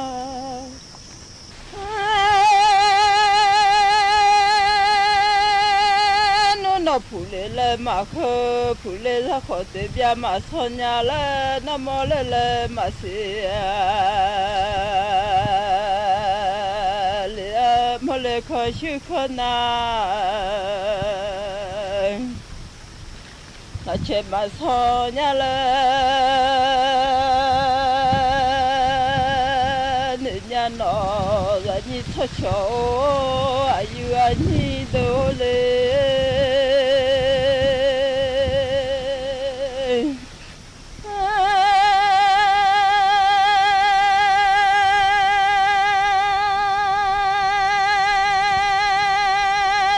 普勒啊，都会拖带来了，怎么了啊？都啊，叫侬做普勒，啊，都会马通了那，做会马大桥路啊，伢啦都做普勒啊，都会拖带来的。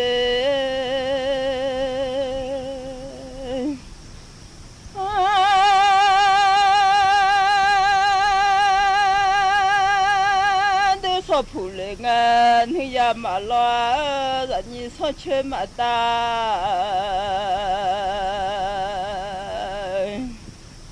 上路啊，伢嘞，人家出家都偏啦，然后出马你回来这话马回人家啊。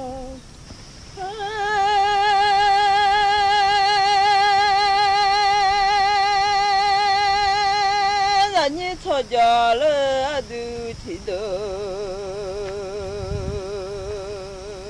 然后那普勒来马好伢了，那么好来马西，人家嘞，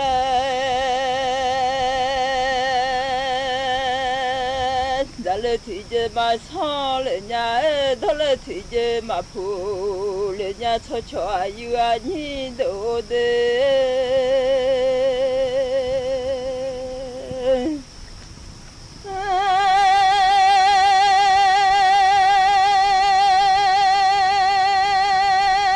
侬跑开了呀，马上伢来，咱来跑去要了。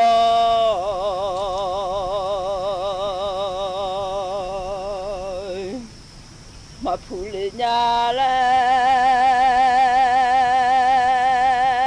人家闹些下面，你马拉快下了伢。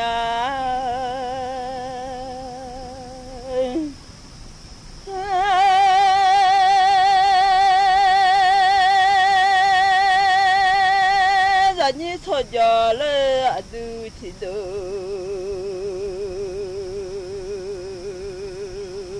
然后啊都把门喊，苗马子伢啦，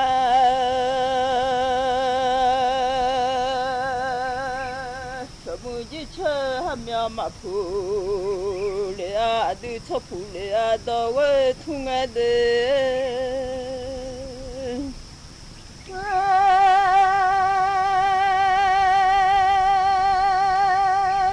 普米嘛，为路嘛跑来，民人哈普米嘛，为路跑来咯哎，土马来为个嘛哟，人家来，俺跑米嘛为我，有来咯，出样的来啊哇，咱老娘。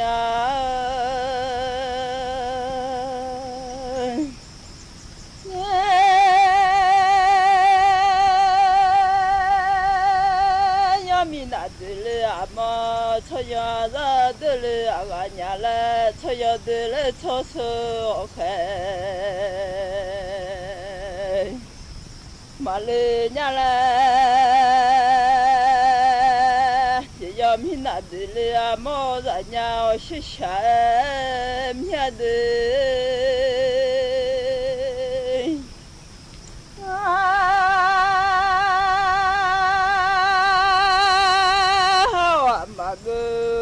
ya khulu ya la chol ho ma ngơ yo bo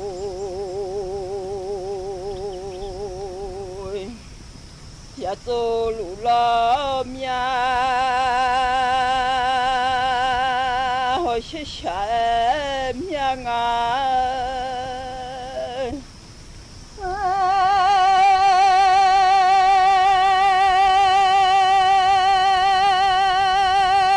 nga si le la nga lo thua ma ngơ le nga nya le la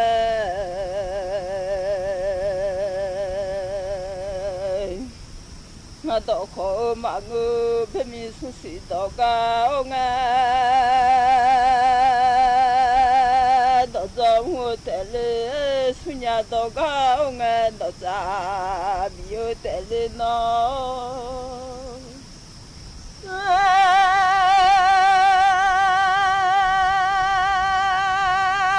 si do ga o nga do zo a be mi su si do ga o nga do zo ma lu nya le ma su nya do ga le o nga do za mi ga le nga su nya do ga o nga do za ma lu nya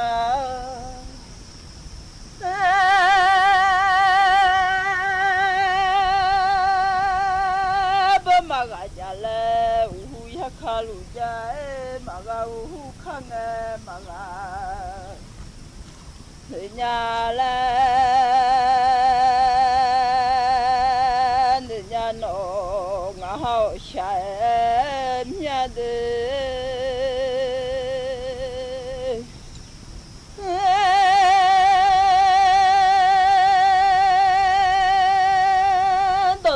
ba chai si a do na lon hu chai ma si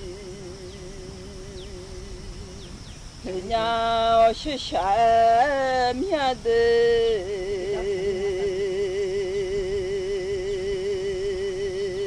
ba sha mya sha do mi si khoi pho chi phyo jo ga u ye me phe la kho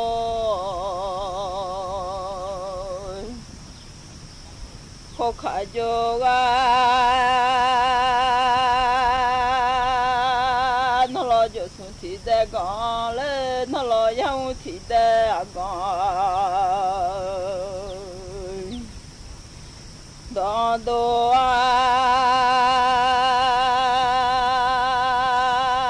xem mà mình ra có ya ya là nhà nó lo nhau mà rồi có là lo nhà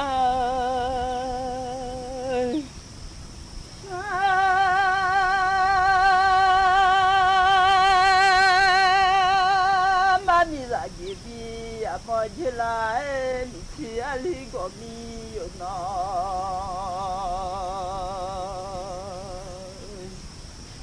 gọi là nó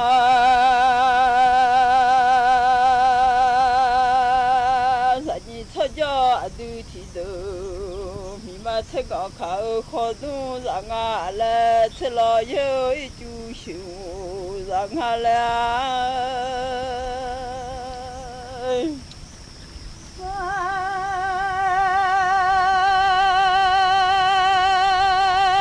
nữ đã thì khai ya u lo nu nữ nhà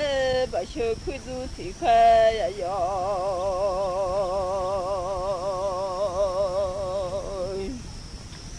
lo nu nữ nhà nhà bà chúng ta nè bố mà ngơ mẹ chú lu yu áo lê我大的婆妈我没做那茶熬嘞，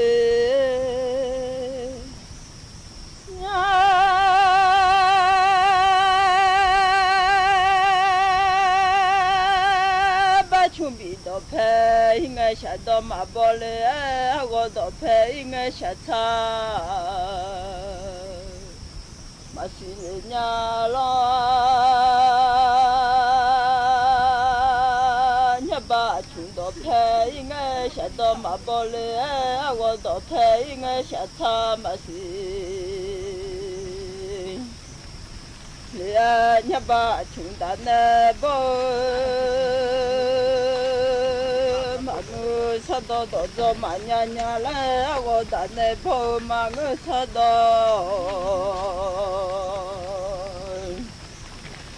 我表马娘娘来，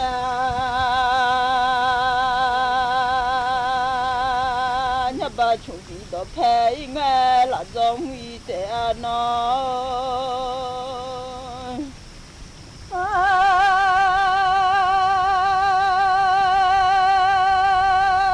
我都陪我了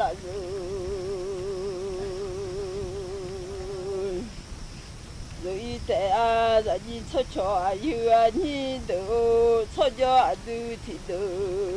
然后让你出嘛你会走啊嘛回来啊，出嘛你会走。我有小巴当，人家闹什么你会走啊嘛回来啊，什么你会走来路八个当这里娘。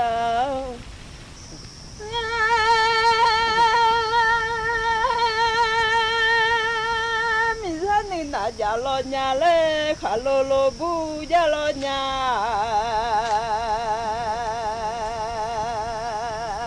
你能买来兄弟都看，然后你让你拿哈罗罗不来，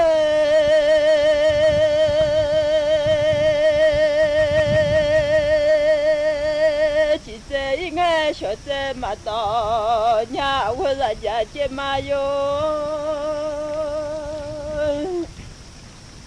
我就能买来兄弟都看。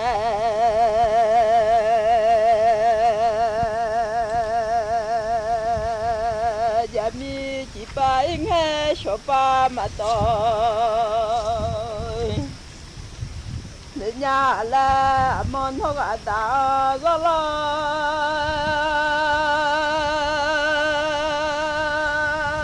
下来拍娘那操到我了，走来拍家了娘。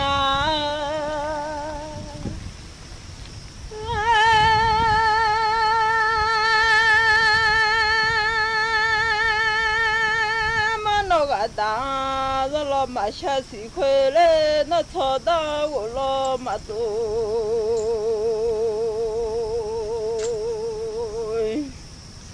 水快在把面弄那看马去年来，人家闹是下面我人家接嘛哟。那操到我老马走，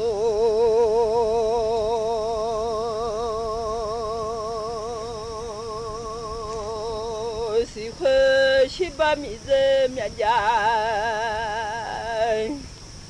妈咪家来，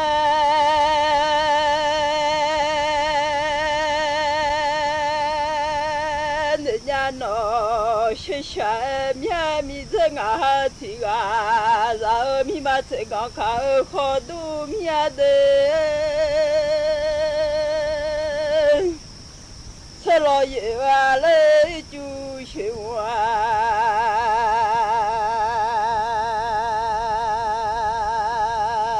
然后吃把那个来，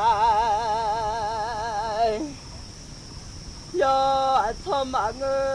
伢来。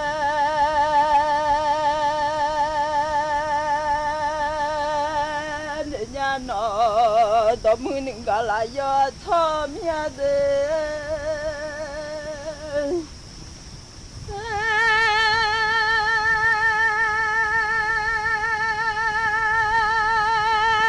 不到木嘛啦，提着木啊，嘛木啦到啦，嘛家面的。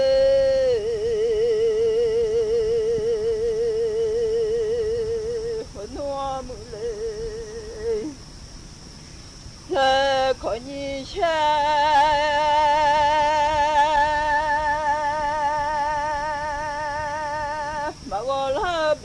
คนยามาญาญาเลยทบมือมาลาดมือยาทบมือลานาชามาดูญาแล้วมือมากะยาอยู่อ่ะหนูมือนาชามาดูเมียชอดาว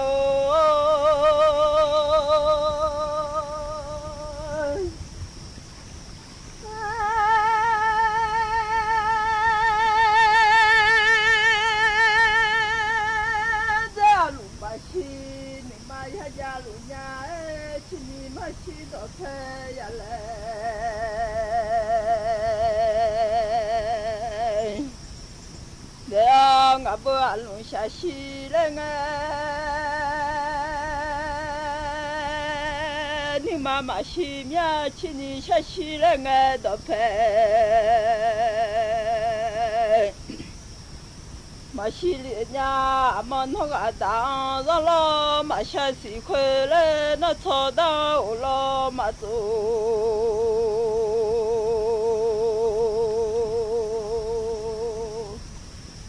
กูสีเคยเดบ้ามินุช่วยมาบิวเมียชีบ้ามิเจเนยมาบิวเลญาเลย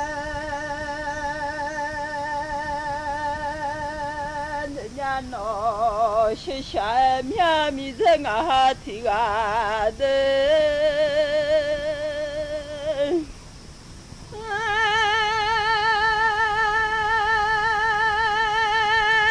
โนเดบานอชอราชาลอนูชิบาเลโนเนยาชา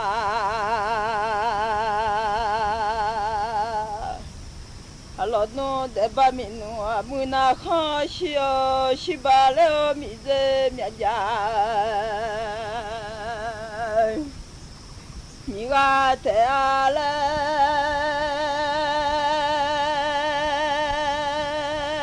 เนญาโนมาโกทเวทมานิกาญาเลเนญาเอเวเจมาโย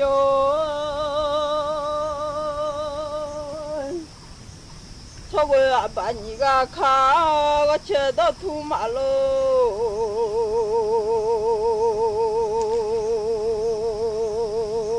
지사님아 마고 저거니가 마고래라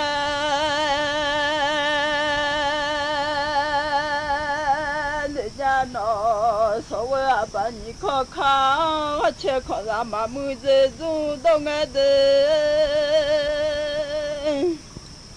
마고 서울니까 마고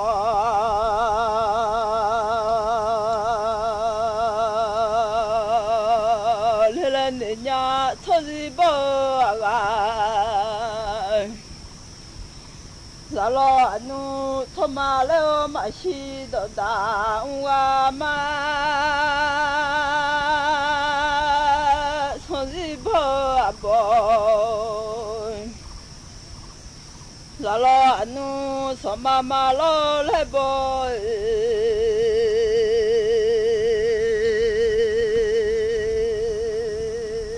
서다우 저가 말래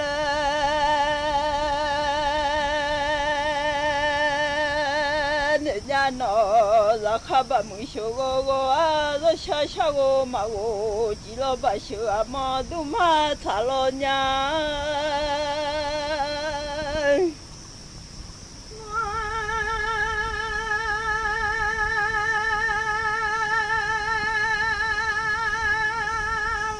샤레 베미아초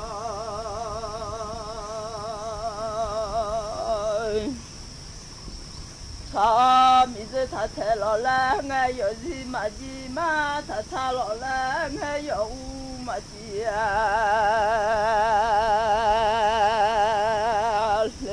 레데바미누헤 이노초로에 쳐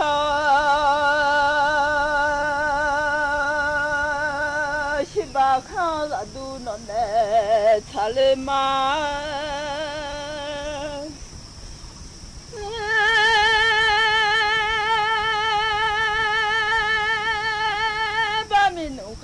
nó cho cha bơ gà lê si ba khá là đu nó nè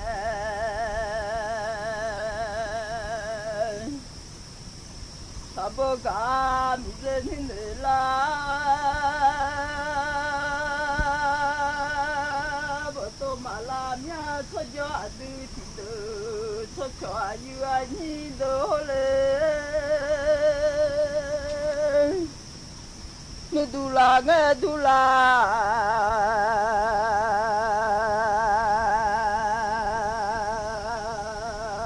mà thà lệ nhà lo adun hình lo bà tô la lo nôn du la thà lo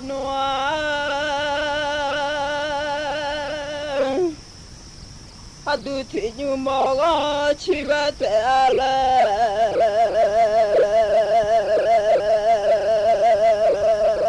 de ba thi như mò chi lo chi ba le lo biu thi ngọ ta la te la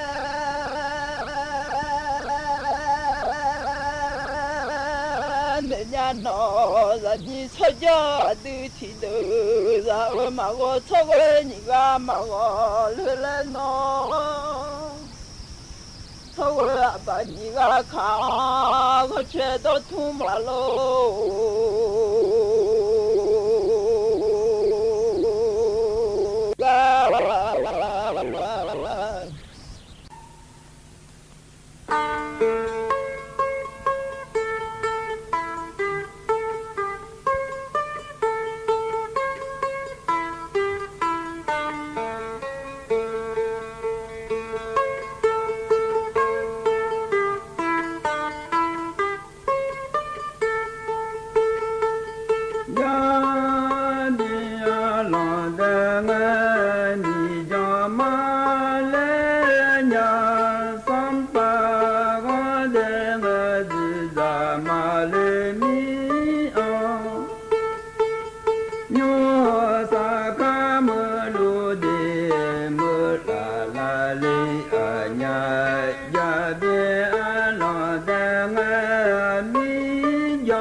วิทยุแห่งประเทศไทยให้ความรู้คู่ความสุข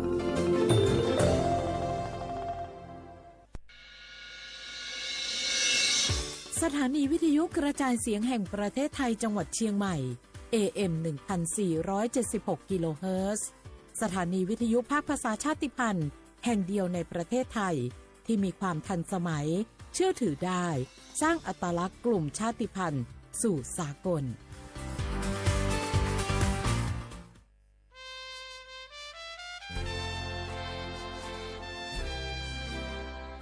เกิดเป็นคนไทยเติบโตบนผืนแผ่นดินไทยจงภูมิใจในความเป็นไทยชาติไทยเรานั้นนับเป็นชาติที่มีความเป็นมาเก่าแก่ยาวนานเรามีภาษาวัฒนธรรมและมีสิ่งต่างๆที่เป็นเอกลักษณ์ให้เราได้ภาคภูมิใจในความเป็นคนไทยเราควรเห็นคุณค่าและมีความรักชาติหวงแหนแผ่นดินอันเป็นมรดกของบรรพชนร่วมภาคภูมิใจในความเป็นไทย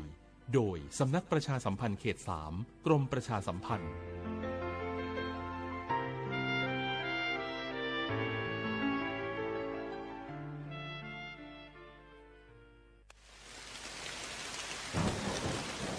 หน้าฝนทีไรแถวบ้านหนูดินถล่มทุกปี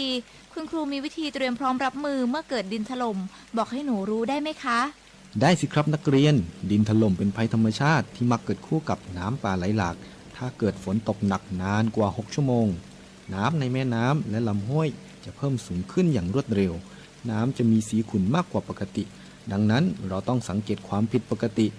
มันติดตามข้อมูลสภาพอากาศและประกาศเตือนภัยสำรวจสภาพความเสี่ยงของพื้นที่วางแผนและศึกษาทางหนีภัยแล้วถ้าเกิดดินถล่มขึ้นจริงๆเราต้องทำยังไงบ้างคะคุณครูถ้าเกิดดินถล่มเราก็ต้องรีบอพยพไปตามเส้นทางที่ปลอดภัยให้ห่างจากแนวกันไหลของดิน 2-5 กิโลเมตรนะครับอย่าอยู่ใกล้ลำน้ำเพราะอาจได้รับอันตรายจากหินหรือต้นไม้ที่ไหลมาตามน้ำเลี่ยงกันใช้เส้นทางที่เกิดดินถล่มหรือกระแสน้ำไหลเชี่ยวหากพลัดตกน้ำให้หาต้นไม้ใหญ่ยึดเกาะและปีนให้พ้นน้ำห้ามว่ายน้ำหนีเด็ดขาดเพราะร่างกายอาจกระแทกกับหินหรือซากต้นไม้นะครับนักเรียนเข้าใจแล้วค่ะคุณครูหนูจะจดจำที่ครูสอนเมื่อภัยมาถึงหนูจะได้ปลอดภัยค่ะ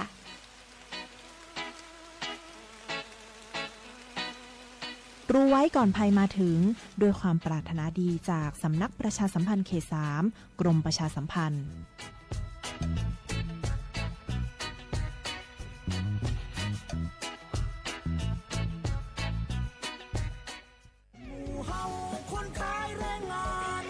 ไม่เลี่ยงเฮามีเรื่องจะปรึกษาใบอนุญาตเฮาหมดอายุห่อมไปตอกก็ได้ก็หามันเป็นยังเก่าก้าเฮาตึมได้ไปไหนเฮาอยู่การในไฮในโซนรู้มาได้จะได้ก็ต้องต่อใบอนุญาตที่ถูกต้องตามกฎหมายไทยเนอะจ่ายหูก่อว่าแรงงานต่างดาวที่ขึ้นทะเบียนถูกต้องตามกฎหมายนอกจากจะยากการได้อย่างสบายอกสบายใจบ่ต้องหลบซ่อนๆแล้วยังจะได้รับความคุ้มครองจากรัฐแล้วก็ยังจะได้รับสวัสดิการและก็สิทธิประโยชน์แรงงานต่างด้าวจากสำนักงานประกันสังคมคุ้มครอง7อย่างด้วยกันบอกว่าจะประสบอันตรายเจ็บไข้ได้ป่วยเกิดลูกแข้งหักขาห้านยาการบ่ได้ตายส่งเคราะห์ลูกเท่ากับว่าว่างงานแล้วจ่ายหูก่อว่าถ้าจ้างแรงงานต่างด้าวมามีใบอนุญาตทำงานแม่เลี้ยงก็จะมีความผิดไปตัวเนอะว่าแต่ว่าดีต่อคดเข้ามาใกล้ๆแม่เลี้ยงเหรอหนอดแข่งหนอดขาให้แม่เลี้ยงสักหน่อยบ้า เขาจะไปอาการละเขามันอยู่ละเขาจะไปในสวนละเขาจะไปก่อนเนอะ แรงงานต่างด้าวถูกกฎหมายปลอดภัยการค้ามนุษย์ ด้วยความปรารถนาดีจากสำนักประชาสัมพันธ์เขต 3 กรมประชาสัมพันธ์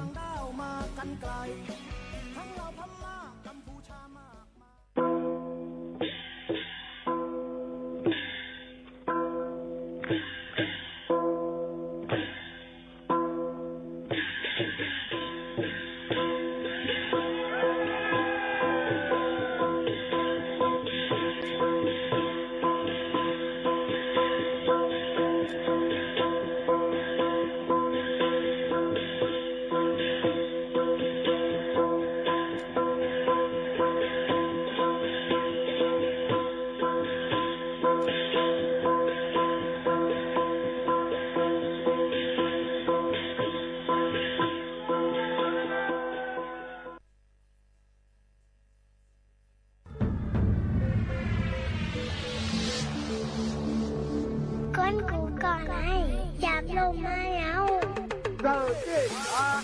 ก้นเจอมีตังพัดถึงเขาปุ้ยจังจานขึ้นบนโลกอย่าลืมค่ะนะ อย่าลืมขึ้นลูกค่ะนะพี่หน่อยได้ให้เขา 1 2 3 4ป้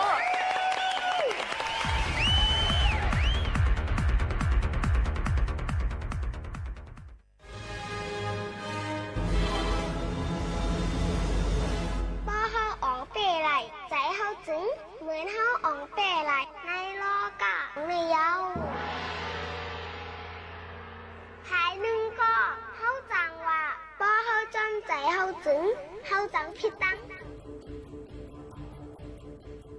ก็เพราะว่าเมียวสายใจงั้นโนซ่ากวนเฮาเขาน่ะใกล้ๆมืดมนจับแป้นอารมณ์พกเบิงเสจังเฮ็ดผิดไรง่ายๆนั่นใครเอากวาบไหนเฮาโหลคักแตดใจเฮาเฮ็ดสังอย่าเฮ็ดจอมใจเฮ็ดจอมตั้งไข่ใจในข้าวอ่ะใจไหนเฮาโหลฝึกให้อ่องเปมันว่าเฮาอ่องเตะเสียนใจเฮาไหนเหมือนเฮางำปึงไหลโตเก่าแหละทิมฮอนเฮาเซ็งขายาว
มาสูงค่ะมาสูงพี่น้องผู้ยินถ่อมเสียงใต้ดังเสียงกูก็กูเกิลค่ะทบกันเนื้อตอนการภาษาความใต้ที่ห้องปล่อยเสียงสวทเก้งใหม่ AM 147 กิโลเฮิรตซ์ค่ะห้องปล่อยเสียงเฮาค่ะปืนปล่อยเสียงกูวันค่ะเนาะข่าวยาม10 ถึง 11 โมงกลางเนื้อเลยกลางค่ำในตอนการภาษาความใต้ค่ะอยู่จ้อมเขาผู้ปืนเผาและผู้เจ้าราชการยิ่งโมขาวโน้นสุภาวันเชื้อสารวินเป็นผู้จัดรายการอยู่เป็นอุ้ยก็อุ้ยเซปอแม่พี่น้องเขากูวันดีไหนค่ะเมื่อไหร่ถึงมาในวันพัดที่24เดือน10ปีเครด2แห่งปลาย24ปีได้2แห่ง1ปากปลาย18ปีก็จัดในแห่ง3ปากปลาย86คู่นะคะถึงมาเดือน11ลอง7คำในวันเมื่อไหร่ค่ะเนาะอยู่เป็นอุ้ยก็อุ้ยเซจอมกันดีไหนเอามาดังความตรงตักพี่น้องฝากตวนจุถึงพี่น้องเขาและตรงตักพี่น้องเขาเฮามีลองตั้งขึ้นอย่างเหมือนสูงกันหนังกลางใจยังอันนั้นเฮาเตรียมทนค่ะเมื่อว่าเป็นวันลือการ1วันเป็นวันปิยมหาราชนะคะองค์ที่ดังเจตอนเก้งใหม่หลายๆที่เปิ้นก็ตีออนกันนะคะอยู่กรุงย้อมมุนนะคะวันปิยมหาราชนั่นค่ะเนาะใส่โคนุงในการลุ่มกันเดี๋ยวสิก็กว่าเฮ็ดลองย้อนซูเดี๋ยวก็วางลองตั้งเฮ็ดให้มันเป็นรองตั้งหลีจำเจิงหนังไหนค่ะหรือเสนั่นก็ตั้งใจตอนเก้งใหม่หลายๆปืนตียังตึกอยู่ดูดีในข้าวตั้งที่หรือไรม่นแม่หรือไรอยู่ที่ข้าวยามตีหรือไรเพียวๆปัดๆกันอยู่แต่เหลียวในเมืองเก้งใหม่แต่เหลียวในเวยเป็นขี้ฝุ่นลิ้นแรงค่ะเนาะไว้เสน้ำท่วมน้ำน้องเย้าในคณะยกก็พี่น้องเขาได้ใส่ผ้าต้มคุณหนังผ้าปิคุณหนังจำมีมือวันซึนขยอยหมวกขนวนกว่าส่งโคดีไปรษณีย์ที่เป็นตูตึกลิกนั่นค่ะนี่เผื่อกว่าในลืมใส่ผ้าปิคุณหนังก็โลกัดกะเอาเจกระดาษทิชชู่กะขนาดแล้วปิกไว้ให้ไหนค่ะเนาะเผื่อออกมาเลี้ยงจ้างอ้างเป็นขี้ฝุ่นหลายๆค่ะเนาะเสือโคจะในก็บุยหังๆยกก็จอมเสียนตาสายตั้งไผ่เฮ็ดลองโมใส่เสียนเสือเปิ้นก็ตึกอ่อนกันห่างแฮนกันไว้อยู่ใกล้กาว่ามันก็ไปเต็มทวนเฮาคาก็หลุดเลยจอยกันนะคะเนาะบางทีบ่เปิ้นเพียวอย่าเปิ้นติมัดเอาป้ายเตรียมไว้ว่ากันในอย่าไปแปดกุยอย่ายุกยักบ่ใครก็แปดลูกก็แปดตีตั้งล้างรถไฟตีตั้งตารถเล่นนั่นเนี่ยเปิ้นติมีไว้จึงนั้นเปิ้นก็ติมีปันแผ่นตีมันเฮย้อนเปิ้นนั้นแหละใครย้อนฝากฟังไว้ปั่นปอมแม่พี่น้องเฮาเขาว่าอองตี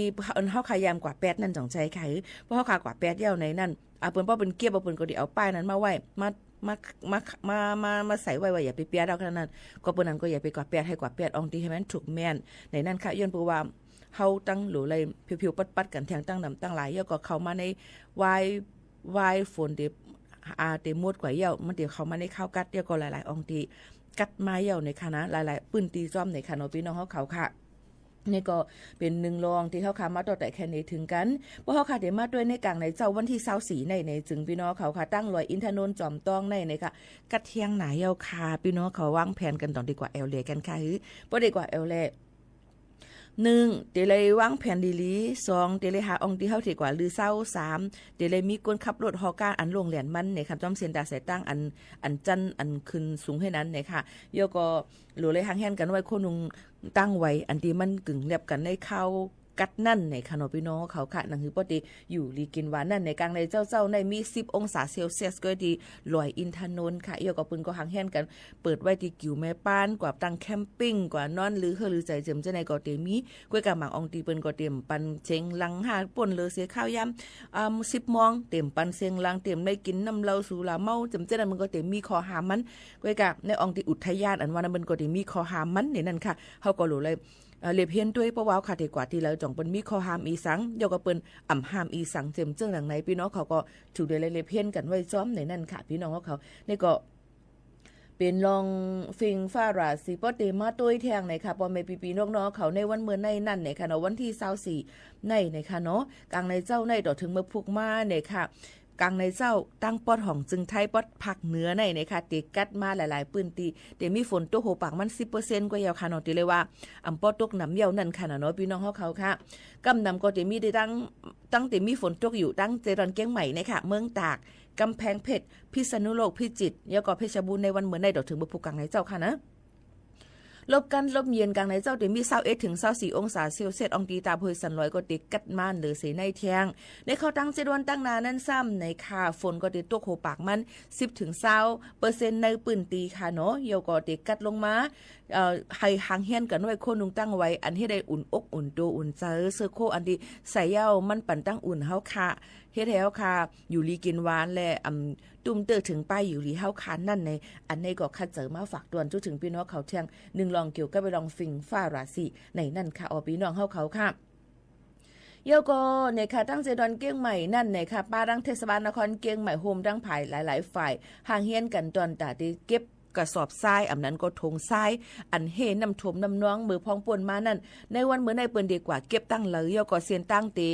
รถกาตีสุกซากอิดอ่อนนึงอำนั้นก็เสียนตั้งนั้นให้เงืองเวเสียมเจอหนังไหนเปิ้นก็ดีกว่าดังเสียนตั้งเมืองสมุทรค่ะพี่น้องเขาดังเมืองสมุทรค่ะเนาะเยาก็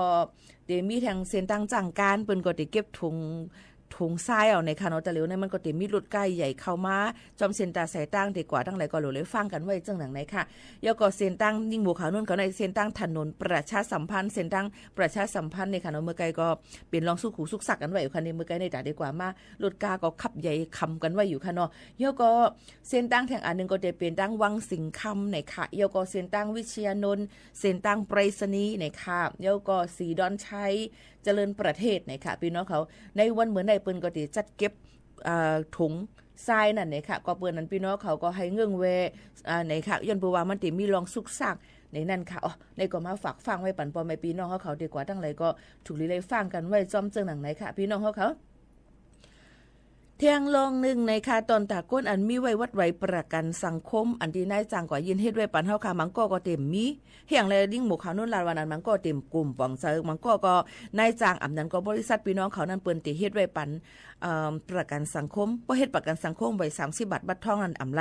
บ่มีบัตรทอง30บาทประกันสังคมก็ได้ใจอำไรติเลยเลิกใจอันใดอันนึงเมื่อพ่อเฮาใครอยู่อำลีกินอำหวานนั่นในค่ะเนาะก็เปิ้นนั่นแลลองวัดไว้ประกันสังคมนั่นในค่ะภายครมภายปักเบิงใหม่มีเปิ้นก็หันถึงว่าถูกลีไลลดย่อมปันกาอันดีจ่ายปันกาประกันสังคมนั่นในค่ะมาตรา33ได้39ยาวถึง6เดือนเดี๋ยวต่อว่าถึงเลือน3อิงเกรด2แห่ง5ปากปลาย68ในค่ะจอยแถมนายจ้างและลูกจ้างอันประกันตัวเจ้าเก่าในปืนตีน้ำทม42เจตอนอ่ำใจกูตีค่ะนะ42เจตอนกุ้ยในนั่นค่ะพี่น้องเขาย้อนเปิ้นนั่นแลเมื่อวันที่22เดือน12แห่งปลาย24นั่นภายจอมพ้องเขาในค่ะหันถึงว่าในค่ะตอนตาเตเจ้า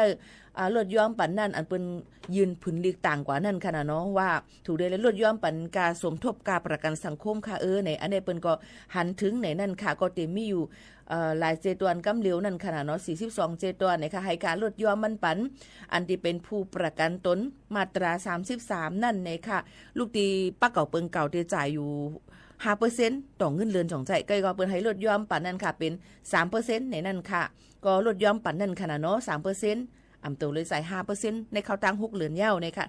ในปื้นตีน้ำโทมไว้ค่ะเนาะลาดให้ก่อนกูพี่น้องเขาอำป่องเจอลีอำนั้นก็กเข้าเซอร์พิษในนั่นค่ะถ่อมด้วยลีค่ะเนาะยก็จะซื้ออันเฮ็ดด้วยยืนไว้กำเกียนป้ายอยู่ลีมาตรา39ประกันสังคมนั่นในจึงเปิ้นก็ติลดย่อมปันในนั่นค่ะเนาะลูกตี4ปาก32วาทนั่นเป็น1เหรียญ2ปาก83วัตต์ในเข้าตั้ง6เดือนเหมือนกันเลยค่ะอันนี้ก็ต้องถามกว่าไรตีภายประกันสังคมอำนั้นก็ที่42เจตอนอันที่ยาฮบทุบเพน้ำท่วมน้ำน้องหยุ่มยามว่ามีดังพะเยาเกียงใหม่เกียงไฮเจอในอยู่ในนั่นค่ะพี่น้องเขาอันนี้ก็เป็นข่าวเงาเกี่ยวกับไปลองสุนเลยสุนเป็นลองวัดไว้กำเกียนป้ายอยู่ลีพี่น้องเขาจะเจออันเป็นเหตุการณ์และจะเจออันเหตุการณ์ยืนไว้ประกันสังคมอันว่านั่นค่ะอยู่อำนี้กินอำวันเฮาขาดสายกูเลือนนั่นค่ะเพิ่นก็ฮักกว่า1เดือนก็จะเป็นตัวอย่างมันไว้หมู่เขาเนื้อ1เหลือใน750นี่แหละนายจ้างก็ได้ออกกึ่งเฮาก็ออกกึ่งจงใจเฮาก็ได้จ่าย750นี่ก็เพราะว่าเฮาขายอยู่อำลีกินอำวันตอนแต่วัดไว้ประกันสังคมนั่นในจึงเฮาคาก็ได้กว่ายุดยาที่ห้องยาเนาะคันเลือกไว้นั่นอำเซงกาขันมันหรือเสว่ายายามังอันนั่นเฮามีไว้ในวัดในคอกันกินแกนเปิ้นนั่นในเฮาก็ได้จ่ายกายายาอันต่างอันนอกนือสิอันเปิ้นมีไว้สั่งเสื้อว่าเฮาก็อยู่ลีกินวันเฮาก็นอนห้องพิเศษในและห้อง VIP ห้องนอนอันที่เฮาขามกันเนาะจะเปิดอันก็ตีเลยจ่ายเที่ยงหั่งก้วยนั่นค่ะเปิ้นก็เตรียมมีไว้ซึ่งไหนค่ะเนาะมันก็สิเป็นไว้ซึ่งนั้นค่ะเฮอพี่น้องเขานั่นค่ะเจอยก็ค่ะเฮอพี่น้องเขานั่นป่องเจอตอนตัดสุนในสุนเป็นพ่อแม่ปีน้องๆเขานั่นจอมในอันนี้ก็มาฝากตวนจุดถึงพี่น้องเขาซึ่งหนังไหนค่ะหรือเฮาหรือใจถ่อมได้เพียงความอันพี่น้องเขาย้อนกันเข้ามาก่อนค่ะเข้ามาในข้าวกัดเดียวค่ะนะหรือรวมได้ถึงป้ายอยู่ดีกันจอมค่ะขับหม่อมไฟค่ะ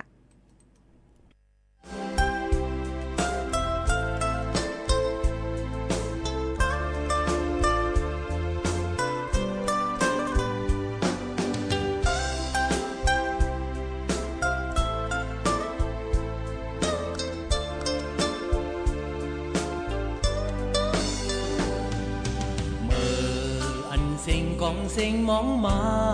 yon chờ anh sinhวันkhó quá mà từ giờ sao hàng ly ấy bị kèn mò lực yam yum ngoài mà yok chờ trái yu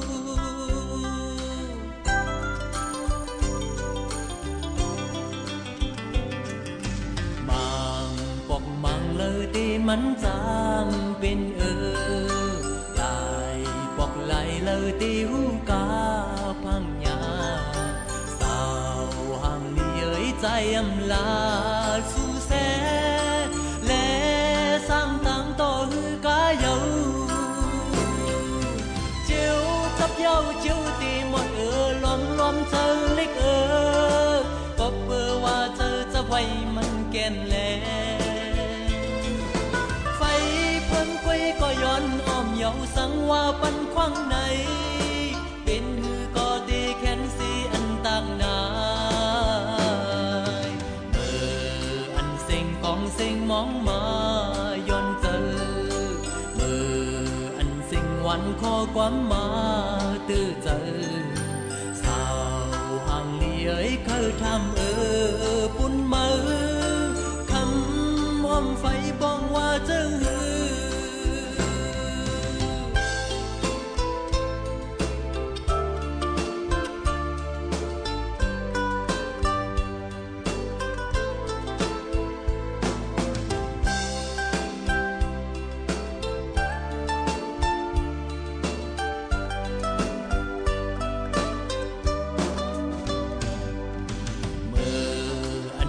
con sinh mong mà yon giờ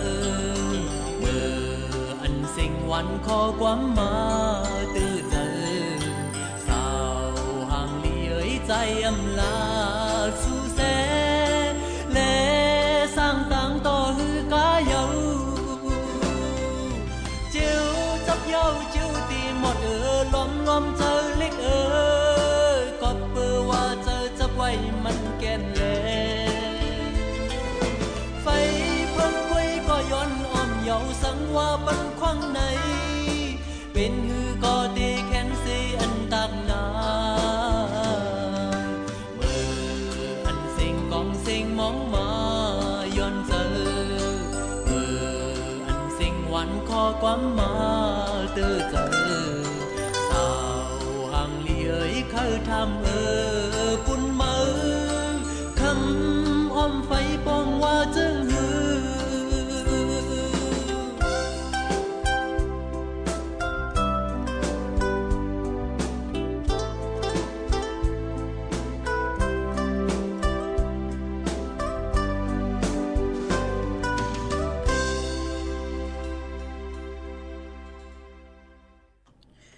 ค่ะพี่น้องเขาคาเลยลือใจถ่อมด้วยเพียงความมันหูถูกเจอค่ะเนาะเยอะก็หลายๆเพียงความตีย้อนกันเข้ามาบางข้อความมันยาปิดกันไว้ค่ะพี่น้องเขาย้อนปนพี่น้องเขาเดี๋ยวอะไรเคาะใจข้อหน้าจอบันอีกนึงในค่ะเนาะนั่นคือเฮาค่ะพอดีหันข้อความพี่น้องเขานั่นในค่ะสั่งเสื้อว่าอ่านอำตั้นขึ้นอำตั้นเลยอ่านเนี่ยก็ย้อนน้อมใหญ่นำค่ะอยู่จังหวัดเป้ค้างอยู่ครับตั้งเลยขนาดเจตอนอีหังค่ะอันติรัตในปอลัดดีรัดดีตรงกลางยิ่งบวกกันนู้นก็อ่านจนหนังอันเตรียมนั่นขนาดหูว่าเป็นตีละลายค่ะนะจำนู้นเมืองในค่ะไม่ซุงค่ะทอมอยู่ค่ะในค่ะเอากูก้นค่ะยื่นส้มขอบใจค่ะนะกูก็ดีต้องตักกันเข้ามาหลายตีหลายตั้งค่ะยื่นส้มเตี้ยว่าในค่ะก็ไม่เขาค่ะมาตัวแทงในค่ะพี่น้องเขาเกี่ยวกับลุยลองตั้ง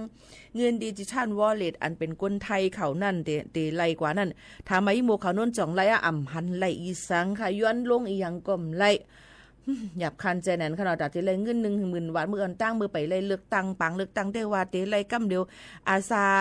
เมืองสู่อาซัก16ขึ้นเนอในเป็นก้นไทยเตไลกำเหลียวแต่เหลียวในกำมาหลูเป็นก้นตุกคิดตาว่ะหลูเป็นก้นอัน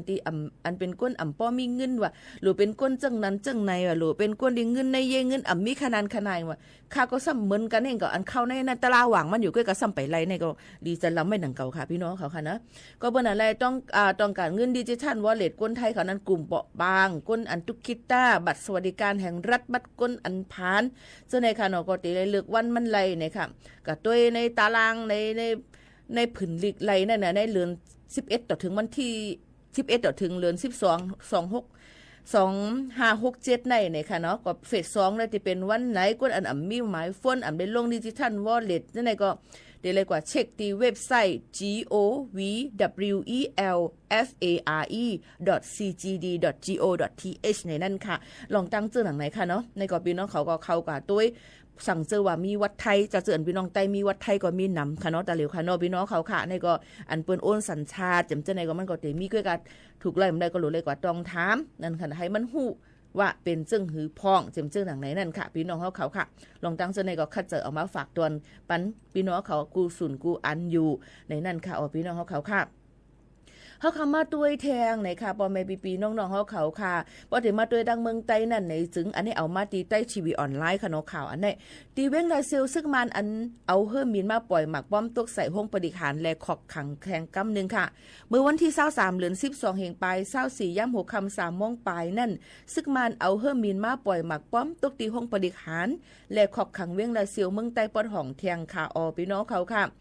ย้อนเบอร์นั้นแลก็ในปืนตีกลาตีผู้สื่อข่าวตัชเล็กนิวส์เอเจนซี่เขานั่นว่าปอกกำหนึ่งย่ามกังไหนนั่นเขาเอาเฮิ่มมินมาปล่อยหมักตกเตยยาหุงเหล่าปอกกำ2ปอดในหนังเก่าเอาเฮิ่มมินเข้ามาปั่นเล็บไผ่ไตก็ยื้อขึ้นแหละเน็ตฮอเฮิ่มมินเขาไปกว่าขึ้นกว่าปล่อยหมักตกตีปอก12เสย้อนตับซื้อเก่ากลาง MNDAA เขาอันมีไผ่ไตก็ยื้อขึ้นและเฮิ่มมินซึกมันเขาฮัดมินเต็มเล็บแต่ก็เขาก็ปั่นเล็บตั้งวันอยู่เผื่อ6 ค่ำมากก็เขาก็ปล่อยหมักตกเทียงนั่นในค่ะอ๋อพ้องมือซึกมันเขาเอาเฮอมินมาปล่อยหมักตกใส่มือย่ำในที่ห้องหุงเรานั่นมีก้นหมัดเจ็บดูตายเสตาก็พ้องเขาปล่อยหมักมือ6 ค่ำที่ห้องปฏิหารในคอกขังนั่นแต่มีลองหมัดเจ็บในก้วยกาวาไปเลยหู้โหย่อยมันมือปอกกำหนึ่งย่ำ8 โมง 35 นาทีเขามาปล่อยหมักลงน้ำหนักมี5 ปากป่องตีห้องหุงเรา2 กำถึงมา10 โมงไป5 นาทีนั่นกว่าปล่อยตกตั้งปอก12ในนั่นค่ะอ๋อก็เปิ้นนั่นแลภายตั้งซื้อเก่ากลาง MNDAA เขาปืนข่าวไว้ว่าตั้งแต่เดือนธันวาคมปี2เฮงปลาย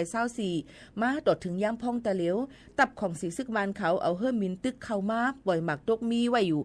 ย่อมเลยเส20ปอกเหี่ยวเสเลือกปล่อยจ้อมอองตีก้นเมืองเขาอยู่เศร้านั่นแหละก้นเมืองอันไรลู่ตายย้อนนั่นก็มีหมอกจำปากก็เย้าเฮิรนเยโฮงเฮนโฮงลือเศร้าก้องมุนเศร้าก้องครียันเขาเจอนั่นก็เลยลูกไว้กะตั้งน้ำในค่ะอันนี้ก็เป็นลองปังตึกตั้งเมืองห่มตุ่มเมียนมาย่ำไปเย้าตัวเสเขาขาก็ถูกเลยไว้ฟังกันกูก็กูก้นตั้งหมดตั้งสิ่งอยู่ค่ะพี่น้องเขาค่ะ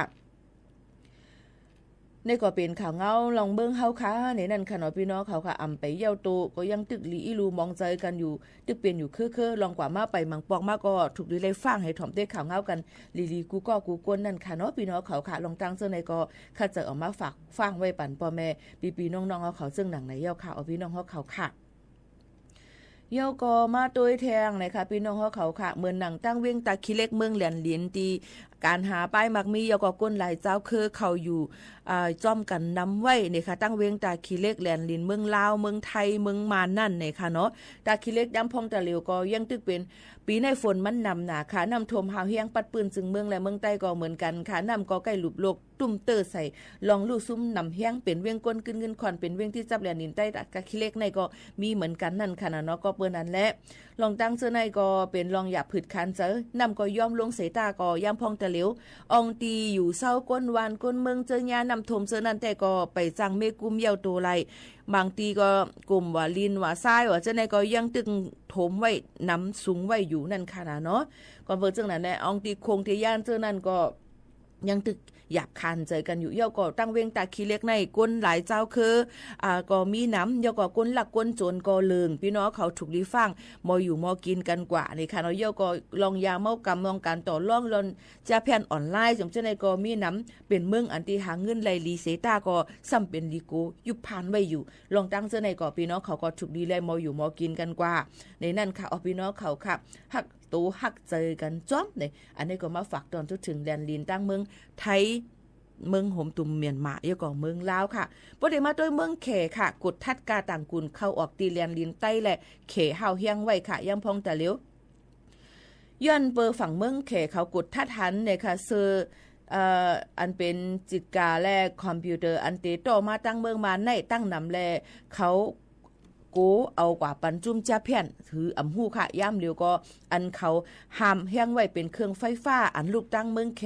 เข้ามาในเมืองมานตอนหนังเส้นตั้งรถเครื่องเข้าออกกว่ามาตีพักดูในก้วยก็เขาเอาโหเล็กแห่ไว้เสให้กว่ามาเลยตั้งกวางมัน3ปีก้วยย้อนว่าอ่ำแค่ให้ต่างโคน้ำเหมือนกูปอกนั่นเย้าในนั่นค่ะพี่น้องเขาในก็เปลี่ยนดังเว้งหมูเจมีพักดูคามเดียนลินใต้เข3องติเหมือนนางพักดูมันเว้งพักดูจ้างผึกและพักดูหอค่ำลงจะในย่ำเหลียวพักดูมันเว้งซ้ำปิกอึดไว้ก้นเบิ่งเลยเจอใหญ่พักดูหอค่ำลงและพักดูจ้างผึกก้วยเยาก็เปิ้นก็เฮหามกันไว้หนังหือป้อเตเอาโคกขวางอันที่เปิ้นเฮหามเข้ามาตั้งเมืองมันเมืองห่มตุ่มเมียนมาในน้ำย้อนเปิ้นว่ากูว่ากูเอามาปั่นจุ่มอันเฮ็ดหยอกเรียนกินเนื้อออนไลน์จะแผ่นเขาเจิมเจ้าในค่ะเนาะลองครึ่งไฟฟ้าเครื่องคอมพิวเตอร์เจิมซื้อในค่ะพี่น้องเขาเนี่ยก็มาฝากไว้ปันพี่น้องเขาให้ฮู้คือด้านข่าวเงาหลายรองหลายอันในนั่นค่ะอ้อหรือคือใจถ่อมด้วยเพ่งความหวานหูถูกใจกัน1หูกว่าอันย้อนกันเข้ามาจ่องเตมอด้วยลุ่มล้าหมอกมวย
ไว้นั่นในจึงสั่งเสื้อว่าเฮาค่ะหมอต้วยลุ่มลาใกล้ฮดน้ำมันปันต้วยถวยเยยาอันตีจวนออกมาจอมหิมตนหมอเฮาค่ะนั่นในมันก็ติหยับย้อนเปิ้นน่ะในมันก็ว่าตาได้ฝึกซ้อมแทงปอกกำ2ในเตย้อนลือก่อนนะคะย้อนบอกว่าหิมฮอมันแกมาหลักมาหนมแมงเผืองแกมาหลักมาจีมาตอมเสียมเจอไหนก้อยกล้าสั่งซื้อว่าเฮาขาหมอลุ่มล้ายาก็ต้นไม้ต้นนั้นสั่งว่ามันมีรองแก่นแข็งในจึงมันบ่อยู่เลยทั้งก้อยมันตับหรือมีไผมาฮดน้ำหมอมันก็ติอยู่กว่าก้อยกล้ามันติอยู่กว่าไรคำป่นลอดไรซึ่งเหือนว่านั่นก็อยู่ที่แก่นรองแก่นแข็งตอนดาต้นไม้ต้นนั่นเหมือนกันในค่ะเนาะย้อนเปิ้นนั่นแหละกล้วยปึงงามปึงกล้วยในข่าวพี่น้องเขาโดนหนังกันนะค่ะตอนดาเฮาหาเจอในเฮาขาดได้เลยหมอจอยปึงอิงกันหมอจอยแถมกันมือก็เลยก็หนึ่งตกกินหยาดคันเจอนั่นว่าเดมีแห้งเงินกอลีมาเดมีแห้งเจอกอลีข้อความหวานหูถูกเจอนั่นส่งยืนปันเขาให้เขาบ่เลยมีแห้งเจออยู่กว่าสังจะว่ามือเผาเป็นก็เซจำใจกันจอยแถมกว่าจำใจในก็จอยแถมกว่าเหมือนกันเนี่ยค่ะเหมือนหนังพี่น้องเมืองใต้เฮาค่ะหมังอองตีหมังปืนตีทบเพปังตึกทบเพนำโทมจะในเฮาขาจะเจออยู่ตั้งในเลยฮบทบเพในก็ยังจอยแถมส่วนห้วยกันจุดตุ่มเงินเสเป็นเงินกองกลางตาที่จอยแถมอันนี้ก็เป็นรองการปันเฮี้ยงกันในจอยแถมกันกวยปึงงามปึงกวยอันว่านั่นเนี่ยค่ะพี่น้องเขาย้อนเบิ่นนั้นแลเฮาหาหนังกันแน่นบ่ได้มาลาดด้วยถึงใต้หนังกันเว้ยขอเหลียวใต้หนังกัน1ไต้ลื้อไต้ขึ้นไต้เหนือไต้คำตีไต้เมาไต้หังก่อมว่าบ่ข้อความแปลกเปิงเสียงลาดแปลกเปิงกันเสตาไล่เฮ็ดสร้างเขาพักเฮาค่ะแปลกเปิงกันเสตาก้วยกะว่าหยุ่มยำว่าเฮาตื้นเป็นไต้คือเหลียวกันก้วยในนั้นเฮาบ่ฮักกันกว่าค่ะอย่าไปจันสั่งเหนือกันอย่าไปว่าเกากัดมือเขียนมือแง้มอย่าไปให้มันเป็นอันเลยลีก็เลยมีนำกัดตั้งแขนก็ปกป้องสอนปันค่ะอันก็เลยไปหู้นั่นก็ให้สืบเห็นหู้กว่าอันในเป็นลองกำขามกันเป็นลองจอยเทียมกันค่ะย้อนเปิ้นนั้นอันจะเจอมีโฟงมีอินเทอร์เน็ตอยู่นั่นไหนอย่ากลุ่มบางก็ในมือล้วนเนี่ยมือล้วนไปฮู้เงาฮู้ไปว่ากว่ายิ่งบอกเขาโน่นเนี่ยใครว่ากูวันค่ะเนาะเป็นนั้นมีในว่ามันไม่เจอหังหรอเป็นนั้นมีในค่ะว่าก็ยาวเขาเฮอันเลยลีเขาก็ปากแปดเฮเหมือนหนังเขาเพียวกุยอยู่ยุกยักนั่นนะคะอันลีเขาขาก็เอาอันเลยลีเขาขาก็อันเลยลีเขาขาก็เอานั่นอันเลยลีเขาขาก็อย่าไปเอาปากแปดซึ่งไหนค่ะเนาะย้อนเปิ้นนั้นพี่น้องเขาก็เหมือนกันค่ะมันก็ตีสนเจอตีบ่เกียกตีเขาขามาลัดซึ่งไหนก้วยกะว่าปุนพรอันขาวมีนั่นอยู่ตั้งหุ้งปล่อยเสียงเป็นสื่อเป็นกลางตอนตาได้สืบต่อแต่แค่นี้ฝากตอนพี่น้องเขาเลยลองตั้งอันจื้ออันเจออันเลยลีอันเลยลีฉะนั้นมันเป็นปุนพรค่ะบ่สมเกียกก็ให้ผิดหวังให้เขามาตุ้ยกันน้ำแชร์ปันกันเพราะว่าลาดอีหยังกอมฮู้บ่สมเกียกในก็เป็นสังยิ่งหมู่เขานั้นก็ยอมรับเอาอยู่ย้อนไปว่าคนเฮานึงก็ในเฮาถูกเมียนเสอตั้งหมดตั้งเสียงนั่นติเป็นไรย้อนเปิ้นนั้นแค่ดอกพี่น้องเขาก็ถ่อมตุ้ยเนี่ยค่ะบางวันก็สิมีเพลงความน้ำบางวันก็สิมีข่าวเงาน้ำนั่นค่ะก็เปิดกับปานตะเร็วนั่นในหนังหือบ่ได้คึดตันในการเฮาเฮ็ดการอยู่แต่สิเฮาดำคึดตันมันไหลว่าข่าวเงาบางปอกมาได้1 สักกัน1มินิอ่อนกล้วยก็มันกว่าไกลแหนนยาวตีหลายกว่าตีหลายมายันบนนั้นให้เลือกเอาลองทัดทองมันลองอันดีลีค่ะนะเฮาก็ติเลยเฮาผู้อันได้ดีเฮาก็เฮาผู้ไว้เสอันยังพ้องตะเลียวอันเป็นรองปัญหาใหญ่ลงตั้งเมืองจึงไทยและจอมเรียนดินเจอในก็สิเป็นจุ่มหยอกเรียน1ออนไลน์จุ่มจับเพี้ยนเขาจุ่มการขายการกล้าการขายอันส่วนห้วยห้องกวนมาเสียก็เป็นยงแนงเป็นเครือข่ายธุรกิจเครือข่ายการป้ายมักมีจำจะไหนลองตั้งเจอในพี่น้องเขาก็ถูกหลิวไว้ฟังกันมีติเลยที่มีลงตื่นล่างไรมีลองตั้งเสื้อในตอนหนังสังเพราะว่ามาเหตุการณ์ที่เฮาเลยเหตุการณ์ป้ายมังมีที่เฮาพอเฮาเฮ็ดเดียวเฮาเลยเฮาได้ห้องสูงมาบ่ห้องมากะห้องมาก่อนนั้นมันบ่ได้เปอร์เซ็นต์มันยาวบ่แถงกองขึ้นกับห้องมาแถงมันก็ได้หลายเปอร์เซ็นต์มันก็ตินุนกันขึ้นให้ไหนค่ะพี่น้องเขาเฮาอันเฮาเฮ็ดใหม่ๆอันนั้นเข้าใหม่ๆเฮาก็ได้เฮ็ดหลุนเลยก็เฮ็ดลองการขายลองการถ่ายแค่พางลองการอัดคลิปลองการเฮ็ดคอนเทนต์ลองการที่ต่างเนื้อออนไลน์อยู่แต่สิต่างเลยแล้วก็เป็นหนังหือบนบ่ได้ยุ่มยามมาค่ะที่เลยก็ซื้อไว้โคของมาไว้ตั้งหลังหางเท่านั้นเฮ2-3 หมื่นมาไว้ตั้งหลังเฮแล้วก็ที่เลยล่วงของแต่สิว่ากำยอมกำปีกำนางล้ำกำนาขาวอะไรไหนค่ะเนาะเดี๋ยวมีจังไหนค่ะเนาะกินยามันตีลีจังไหนค่ะเนาะกูลองกูอันพี่น้องเขาถูกเลยทัดทองด้วยลีก่อนเนี่ยค่ะเนาะมีอีสังที่ ลีหรือสิเฮาคาออกเอ็นแห้งอย่าขอเฮาคาไปยุ่มดีกินมันกับฮบทุบหมอยาเงื่องเวลองตั้งกินตั้งยามเฮาคาลองเฮ็ดลองไปยามเฮาคาอันอำดีก็อย่าไปเฮ็ดจิมจะได้นอนรับอิ่มๆเต็มๆกินน้ำตีเอสุดมัน8ก๊อกถึง10ก๊อกนอนรับ8ถึง10ชั่วโมงเฮ็ดให้ค่ะน้อยพี่น้องเขาค่ะเลิกกินอันบ่มีไขมันน้ำเต็มจะไหนมันก็สิมีพรดีอย่าไปกินเกลือเจมกดไตเฮาก้อยอย่าไปกินเกลือหวานน้ำก็ว่าเป็นเยี่ยวหวานเต็มจะไหนค่ะน้อยมันก็สิมีมาลองตั้งกูอันค่ะมันก็สิเป็นลองตั้งหลีกว่าสังเสริญว่าเฮาค่ะฮู้ว่าเฮาค่ะถูกลีไลเฮ็ดจึงหือในนั่นค่ะพี่น้องเขายาก็เกี่ยวกับเลยลองหมักใหม่หมักแกมของไหนก็แม่ปืนหูป้ายอยู่ดีกันอีกอ่อนนึงค่ะเนาะพี่น้องเขาค่ะมาแกมของนั่นป๊อปอกเปลือกเซกิน5อำปอกเปลือกเซกินอะไรมีพ่อดีเลยกันกวนเฮาก็มีไล่กินหมากแกมของเตียมเหมือนกันมังก็ที่กินป้าเปลือกมันมังก็ซ้ำตีปอกเปลือกมันเสจังกินจึงหือก็ลีค่ะไผ่ผู้ก้นคว้าไผ่ป้ายอยู่ลีเขาลาดว่าหมากแกมของในล่างน้ำกือให้แคมยอดเสกินป้าเปลือกในซึ่งเตเลยทัดอาหาระในหมักไม่นั่นนำเลือเสอันปอกเปลือกมันกินกว่าในค่ะย้อนเปิ้นนั้นแทงลองดึงวิตามินซีที่หมากแกมของนั่นเต็มมีอยู่ในเปลือกแลภายใต้เปลือกอันซับไว้เนื้อมันนั่นนำเลือเสกูตีสังว่าเฮาปอกเปลือกเสกินจึงเตอำจางไรทัดอาหาระอันมีในหมากแกมของนั่นตั้งหมดค่ะเปลือกหมากแกมของนั่นเต็มมีพ่อนดีจอยแกปันก้องเนื้อตั้งกินอันกินล่วงกวาดซื้อจะนั่นเสอีกตั้งจอยเฮ็ดกังปันตั้งเป็นแพลามปลาแทงลูกกวนค่ะนะลองตั้งซื้อในก็เลือกซื้อหมักไม้เฮแล้วก็มาล้างให้หมดเสยแซนเสยเจนำกือไว้15ถึง20มะเน็ดเสขึ้นล่างเป็ดส่องกันขึ้นเอามากินก็เตลีไหนนั่นค่ะพี่น้องเขาค่ะพ่อนลีหมักแก้มของนั่นมันก็จะมีหมักแก้มของและหมักแก้มของสีเขียวลองใจค่ะหมักแก้มของสีเขียวซ้ำมีเกลือหวานมีไฟเบอร์สูงมีวิตามินซีสูงเนี่ยค่ะบ่เป็นพ่อนลีหมักแก้มของสีเหลืองซ้ำเตมีเกลือหวานน้ำเนี่ยค่ะกุ้มทิ้งปันลองหลอดเลือดเฮาคาติบตันเนี่ยค่ะพอมีหมักแก้มของสีเหลืองเทียงลูกก่อนค่ะนะจอยล่างปันก้องค่ะลุ่มล่าปันสายตาอาหาระอายสามันก็ตีหวานตีเจียมค่ะลองตั้งเจ้าในก็พี่น้องเขาก็เลิกกินนั่นขนาดเลิกกินให้มีพ่อนลีดอนตาพ่อแม่ปีน้องๆเขากูก็กูก้นนั่นขนาดไหนต้องตักพี่น้องเขากูก็กูก้นค่ะอันต้องตักกันเข้ามาหือไมโฟนอีหยังกลมหูกระส่งมาปันติ๊กๆแต่หูตีป่วงมันเดียวค่ะนะ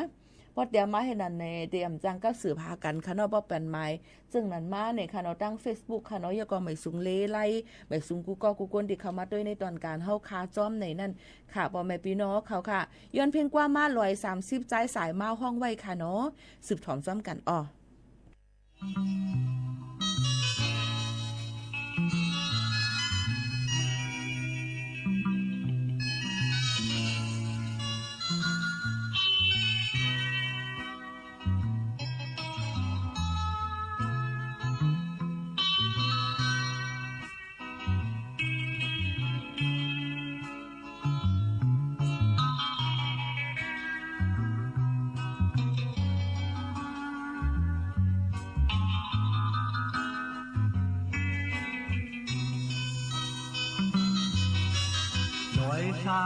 Siệp ơi rồi tôi lù vì bần tàng có má hoang âu mân qua âu ngâu hắc hôm tôm quay bần tục dương on mở hoang hoa yên đòi tham Siệp ơi lạt mân lù Yan lại bạc nát nơi vuông căng cò nhà Trời tư cứt yêu mỉm trầm Chúc những on mở không hoa yên Bên khay sẽ cao giá chân này có Tang hát hát ra vì hân lưu liao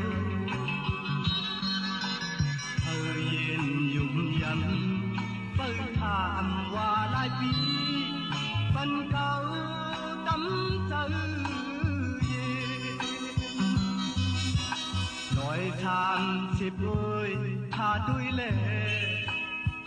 Câu phần quả quám có trái mân mặc mài Trưngวันหนึ่งเก่าตีขึ้นมาหาลูกยึงอ่อนเหมือห้องว่าเย็น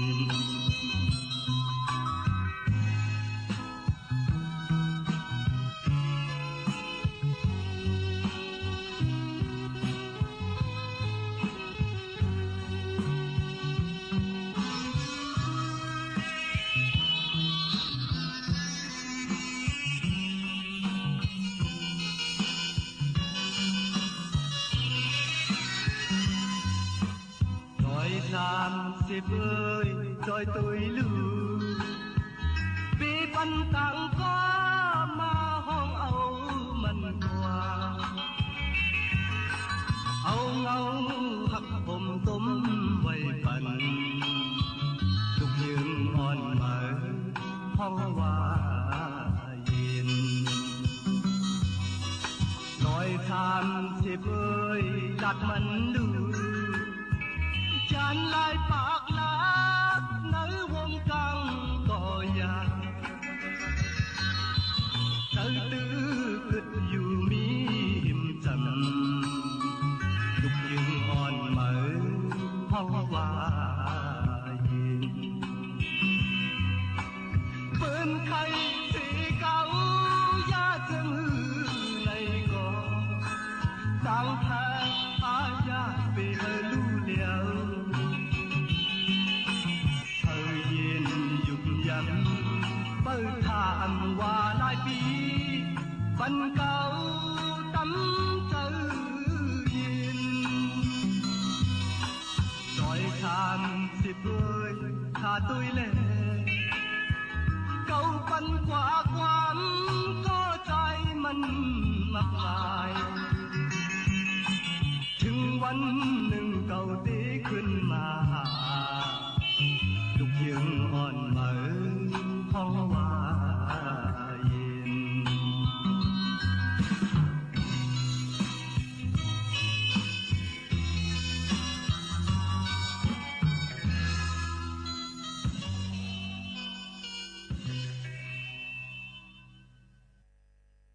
130ค่ะจ่ายสายมาห้องไว้ค่ะเนาะมาฝากตวนถึงพี่น้องเขาค่ะเฮาค่ะอยู่จ้อมกันมาข้าวย่ำจำมุดเสียงเหี่ยวอ่ำไข่ผัดก็เตเลยยานกันเหี่ยวค่ะนะยินจ้อมขอบใจพี่น้องเฮาเขากูก็กูก้นตีไว้ข้าวย่ำมีกาขันมาถ่อมมาตุ้ยในตอนการเฮาค่ะที่ห้องปล่อยเสียงสวทเก้งใหม่ AM 1476กิโลเฮิรตซ์จ้อมกันที่ในค่ะเฮาพี่น้องเขากูก็อยู่ลีกินหวานหน้าการขึ้นเหนือตื้อต้นกันค่ะเนาะผัดยันเมื่อก่อนนะคะส่งขึ้นมาทบพี่น้องเฮาเขาแทงน้ำอันไหลอยู่นั่นอันดีก็ติทบย้าอันอำลีก็ติเลงย้าเหมือนกันเย้าเหมือนในหนังเก่าค่ะเจอเลยกว่าข้าวตั้งได้สำสลาลงจังในจึงก็หักแม่นเจอก็ติเลงย้าก็จังอันแม่นเจอก็ตื้นติเลงย้าเย้าในย้อนเปิ้นนั่นแหละกูลองกูอันเฮาขาดถูกดีเลยหมอแจกแผลเสสืบไปกว่าจ้ำหนังเส้นตั้งสายกลางเหมือนหนังกว้างพุทธเจ้าเขาลาดไว้นั่นเสผัดยันพี่น้องเฮาเขาเมื่อกว่าก่อนค่ะส่งขึ้นมาพบมาทุบจ้อมกันในตอนการเฮาคาขาวปลาโมขาวนุ่นก้นเก่าๆเต๋ผัดยันพี่น้องเขาเมื่อกว่าก่อนเนี่ยนะส่งขึ้นมาพบมาทุบจอมปอแม่ปีน้องๆเฮาเขาแทงค่ะออขอบใจถึงกูก็กูก้นเสยินจมขอบใจผัดยันพี่น้องเขามื้อกว่าก่อนเย้าค่ะยินจมขอบใจค่ะเหมยซุงค่ะ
สถานีวิทยุกระจายเสียงแห่งประเทศไทยและเครือข่ายทั่วประเทศเสนอข่าวต้นชั่วโมง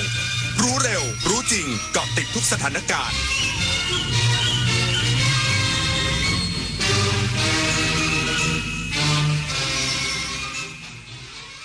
รับฟังข่าวต้นชั่วโมง 23 นาฬิกากับพิญโยรุ่งสมัยจังหวัดสุรินทร์จัดพิธีมอบทุนสนับสนุนการศึกษาสำหรับเด็กออทิสติกและเด็กพิการของมูลนิธิคุณพุ่มจำนวน206ทุนประจำปี 2567 อีกสักครู่กลับมาติดตามรายละเอียดพร้อมข่าวอื่นๆที่น่าสนใจครับโครงการพัฒนาระบบกสิกรรมด้วยศาสตร์พระราชาช่วยส่งเสริมอาชีพให้เกษตรกรโดยรวมกลุ่มเพื่อช่วยเหลือตนเองและช่วยเหลือซึ่งกันและกันให้มีความเป็นอยู่ที่ดีสร้างความเข้มแข็งในระดับชุมชนแต่ละพื้นที่อย่างเหมาะสมต่อเนื่องสู่การพัฒนาที่ยั่งยืนเพื่อให้เกษตรกรสามารถดำเนินชีวิตได้อย่างมั่นคงด้วยหลักเศรษฐกิจพอเพียงศาสตร์พระราชาปวงประชาเปี่ยมสุขไม่มีฟันกินอะไรก็ไม่อร่อยกระแสพระราชดำรัสพระบาทสมเด็จพระบรมชนกาธิเบศรมหาภูมิพลอดุลยเดชมหาราชบรมนาถบพิตรก่อให้เกิดโครงการรากฟันเทียมพระราชทานจากน้ำพระราชฤทัยที่ทรงห่วงใยราษฎรผู้สูญเสียฟันแต่ขาดโอกาสในการรักษาให้กลับมามีสุขภาพช่องปากที่ดีมีรอยยิ้มที่สดใสกินข้าวได้อร่อยรากฟันเทียมความสุขพระราชทานบุญมาเจอกระเป๋าสตางค์ตกอยู่ในโรงเรียนมีเงินอยู่หลายพันบาทจึงรีบไปแจ้งคุณครูและประกาศตามหาเจ้าของจนเจอเพราะบุญมามีความซื่อสัตย์สุจริตมานีตั้งใจเรียนรักษาความสะอาดทั้งที่บ้านและที่โรงเรียนคอยช่วยเหลือเพื่อนและคุณครูเมื่อกลับบ้านก็ช่วยเหลืองานพ่อแม่เพราะมานีมีความรับผิดชอบและมีน้ำใจร่วมกันส่งเสริมและสร้างเด็กดีเพื่ออนาคตประเทศไทย1 ปีของคน2 คนนางสาวเอสิ้นเดือนเงินเดือนออกแล้วช้อปปิ้งสังสรรค์เงินไม่พอรูดปืดใช้เงินเกินตัวมาดูนางสาวบีสิ้นเดือนเก็บ 20% ของเงินเดือนทำบัญชีค่าใช้จ่ายอยู่อย่างพอเพียงผ่านไป1 ปีนางสาวบีมีเงินเก็บแต่นางสาวเอเป็นหนี้หัวตาแค่คิดชีวิตก็มีเงินศูนย์การศึกษาพิเศษประจำจังหวัดสุรินทร์มีพิธีมอบทุนสนับสนุนการศึกษามูลนิธิคุณพุ่มประจำปี 2567 ตามที่ทุนกระหม่อมหญิงอุบลรัตนราชกัญญาสิริวัฒนาพนวดีองค์ประธานมูลนิธิคุณพุ่มได้ประทานทุนสนับสนุนการศึกษาสำหรับเด็กออทิสติกและเด็กพิการของจังหวัดสุรินทร์จำนวน206ทุนละ 5,000 บาทรวมเป็นเงินทั้งสิ้น 1,30,000 บาทโดยมีนักเรียนที่ได้รับทุนจำนวน48คนเข้าร่วมในพิธีครั้งนี้ด้วยพลตรโทพานุรัตน์หลักบุญเลขาธิการปปสเป็นประธานเปิดการฝึกอบรมความรู้เกี่ยวกับสารตั้งต้นและเคมีภัณฑ์ที่ใช้ในการผลิตยาเสพติดแก่เจ้าหน้าที่ที่รับผิดชอบเกี่ยวกับการสกัดกั้นและปราบปรามยาเสพติดภาคตะวันออกเฉียงเหนือเพื่อให้ความรู้เกี่ยวกับเทคนิคการตรวจสอบประสานการสกัดกั้นลักลอบลำเลียงยาเสพติดไม่ให้นำผ่านชายแดนเข้าไปยังพื้นที่ตอนในของประเทศรวมถึงไม่ให้ใช้ประเทศไทยเป็นทางผ่านลักลอบลำเลียงสารตั้งต้นและเคมีภัณฑ์ไปยังแหล่งผลิตทีมผู้บริหารสำนักงานสาธารณสุขจังหวัดกาญจนบุรีลงพื้นที่ตรวจเยี่ยมโรงพยาบาลสังขละบุรีและสำนักงานสาธารณสุขอำเภอสังขละบุรีโดยย้ำให้เห็นความสำคัญกับสุขภาวะของประชาชนในพื้นที่เพราะตั้งอยู่บริเวณชายแดนต้องรองรับผู้ป่วยจากหลากหลายชาติพันธุ์จึงต้องรับมือกับการรักษาพยาบาลอุบัติเหตุฉุกเฉินอย่างมีประสิทธิภาพทันเวลาโรงเรียนธนสมบัติมงคลบริบาลอำเภอสุไหงโกลกจังหวัดนราธิวาสเตรียมจัดกิจกรรมเดินวิ่งสายสัมพันธ์เฮลเนสลันเพื่อการหารายได้เป็นทุนการศึกษาหลักสูตรผู้ช่วยการพยาบาลให้กับนักศึกษาที่ยากจนขาดโอกาสทางการศึกษากิจกรรมดังกล่าวจะมีขึ้นในวันอาทิตย์ที่24พฤศจิกายนนี้ช่วงเวลา 5 นาฬิกาถึง 8 นาฬิกา 30 นาทีรวมระยะทาง 7 กิโลเมตรปศุสัตว์จันทบุรีจัดตั้งศูนย์สาธิตการเลี้ยงสัตว์ในนิคมเกษตรกรรมฐานผ่านศึกทรายขาวอาทิการเลี้ยงไก่ไข่เป็ดไข่ไก่พื้นเมืองเพื่อให้สมาชิกนำความรู้ไปใช้ในการประกอบอาชีพเลี้ยงสัตว์สร้างรายได้เลี้ยงตนเองและครอบครัวนอกจากนี้สนับสนุนให้สมาชิกแปรรูปผลิตภัณฑ์สินค้าอัตลักษณ์เฉพาะถิ่นจำหน่ายในงานมหกรรมต่างๆเพื่อเพิ่มมูลค่าอีกด้วยโครงการชลประทานอำนาจเจริญได้ติดตามสถานการณ์น้ำเพื่อเก็บกักน้ำในแหล่งน้ำธรรมชาติและจัดหาแหล่งน้ำเพิ่มเติมในการสำรองน้ำไว้ใช้ในช่วงหน้าแล้งที่กำลังจะมาถึงในอีกไม่กี่เดือนข้างหน้าให้เพียงพอต่อการอุปโภคบริโภครักษาระบบนิเวศและอื่นๆ รวมทั้งขอให้ทุกภาคส่วนร่วมมือบริหารจัดการน้ำด้วยความประหยัดจังหวัดมุกดาหารจัดอบรมเชิงปฏิบัติการพัฒนาบุคลากรด้วยระบบ AI เพื่อช่วยเหลือเด็กและเยาวชนที่หลุดจากระบบการศึกษากว่า 390,000 คนตามนโยบายเร่งด่วนของรัฐมนตรีว่าการกระทรวงศึกษาธิการที่ให้กรมส่งเสริมการเรียนรู้สำรวจข้อมูลเด็กและเยาวชนอายุ 6-18 ปีเพื่อช่วยเหลือเด็กและเยาวชนให้เข้าสู่ระบบการศึกษาและนำไปประยุกต์ใช้จัดการเรียนการสอนได้อย่างมีประสิทธิภาพทั้งนี้สำนักงานส่งเสริมการเรียนรู้ประจำจังหวัดมุกดาหารมีกลุ่มเป้าหมายแล้วจำนวน 1,559 คนท่าอากาศยานตรังฝึกซ้อมดับเพลิงประจำเดือนตุลาคม 2567 โดยกำหนดสถานการณ์จำลองเกิดเหตุอากาศยานประสบเหตุภายในสนามบินเพื่อเป็นการเพิ่มทักษะและเตรียมความพร้อมแก่เจ้าหน้าที่กู้ภัยและดับเพลิงอยู่เสมอหากเกิดสถานการณ์ฉุกเฉินซึ่งเป็นไปตามหลักการหรือมาตรฐานที่องค์การการบินพลเรือนระหว่างประเทศกำหนดไว้ปิดท้ายที่มณฑลฐานบกที่ 24 จัดการฝึกอบรมโครงการทหารพันดีให้กับทหารก่อนปลดประจำการของหน่วย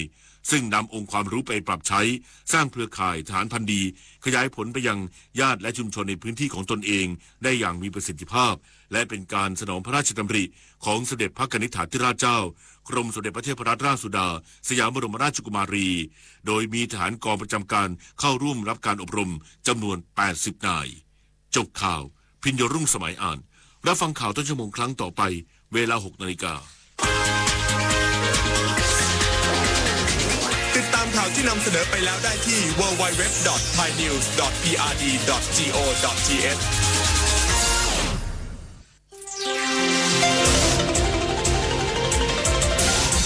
วิทยุแห่งประเทศไทยให้ความรู้กู้ความสุข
คนเดียวเท่านั้นแล้วเธอเล่าฝันคนเดียวแค่ฉัน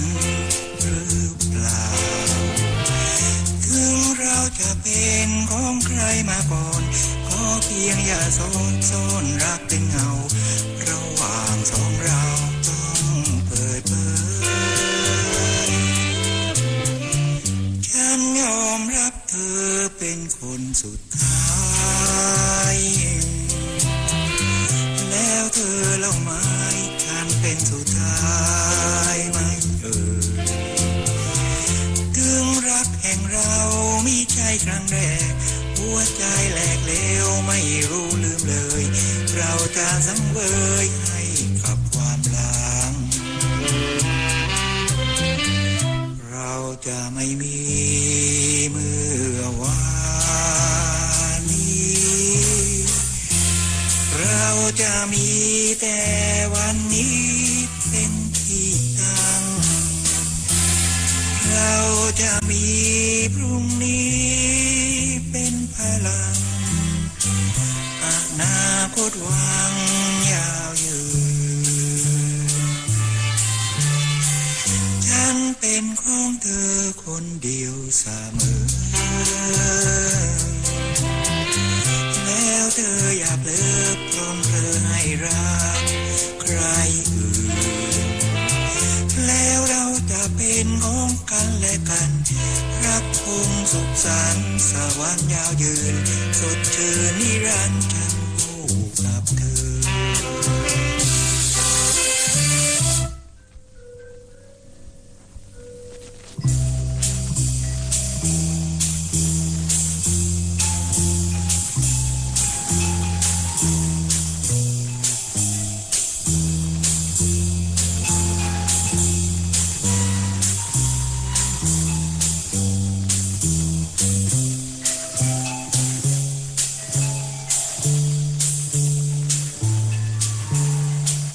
ฉันเป็นของเธอคนเดียวเสมอและเธออย่าเลิกพร้อมเรือให้รักใครอื่นแล้วเราจะเป็นของกันและกันรักคงสุขสันต์สวรรค์ยาวยืนสดชื่นนิรันดร์ฉันคู่กับเธอ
ชุดความไฟฝันเหมือนความหวังอันสมปรารถนาความรักยิ่งใหญ่กว่าใดทั้งมวลต่างล้วนบูชาเรียกหาแต่รักให้มา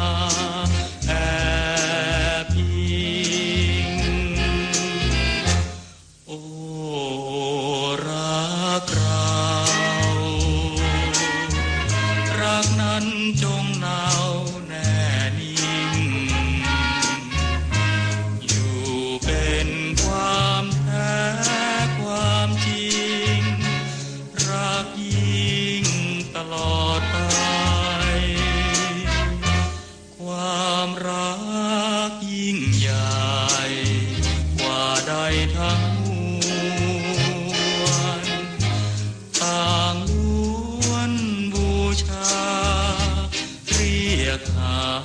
งแต่รักให้มาแอบยิง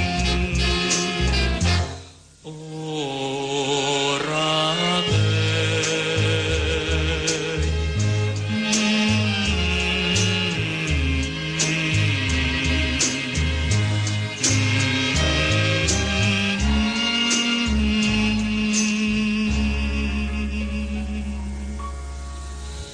รักยิ่งตลอดไป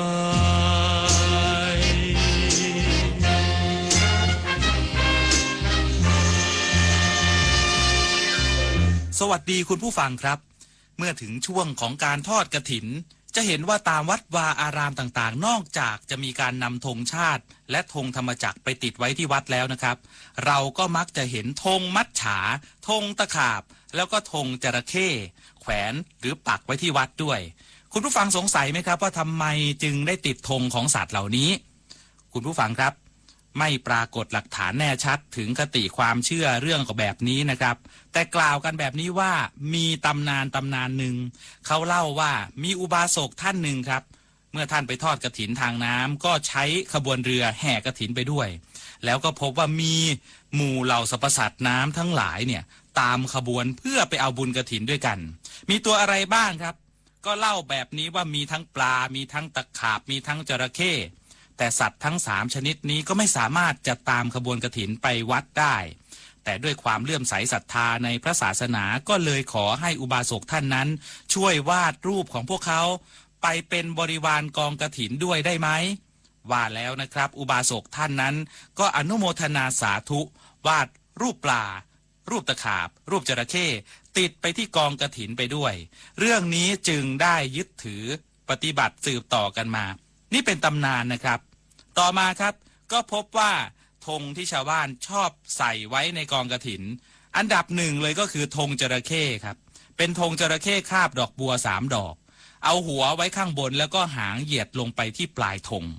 ซึ่งตำนานธงจระเข้เนี่ยก็มีเรื่องเล่ามากมายครับแต่ละเรื่องนั้นก็มีความคล้ายคลึงกันอย่างตำนานบทแรกที่เล่าเรื่องนี้เขาบอกว่าในสมัยโบราณนั้นการเดินทางต้องอาศัยการดูทิศทางจากดาวเช่นในการเคลื่อนขบวนทัพ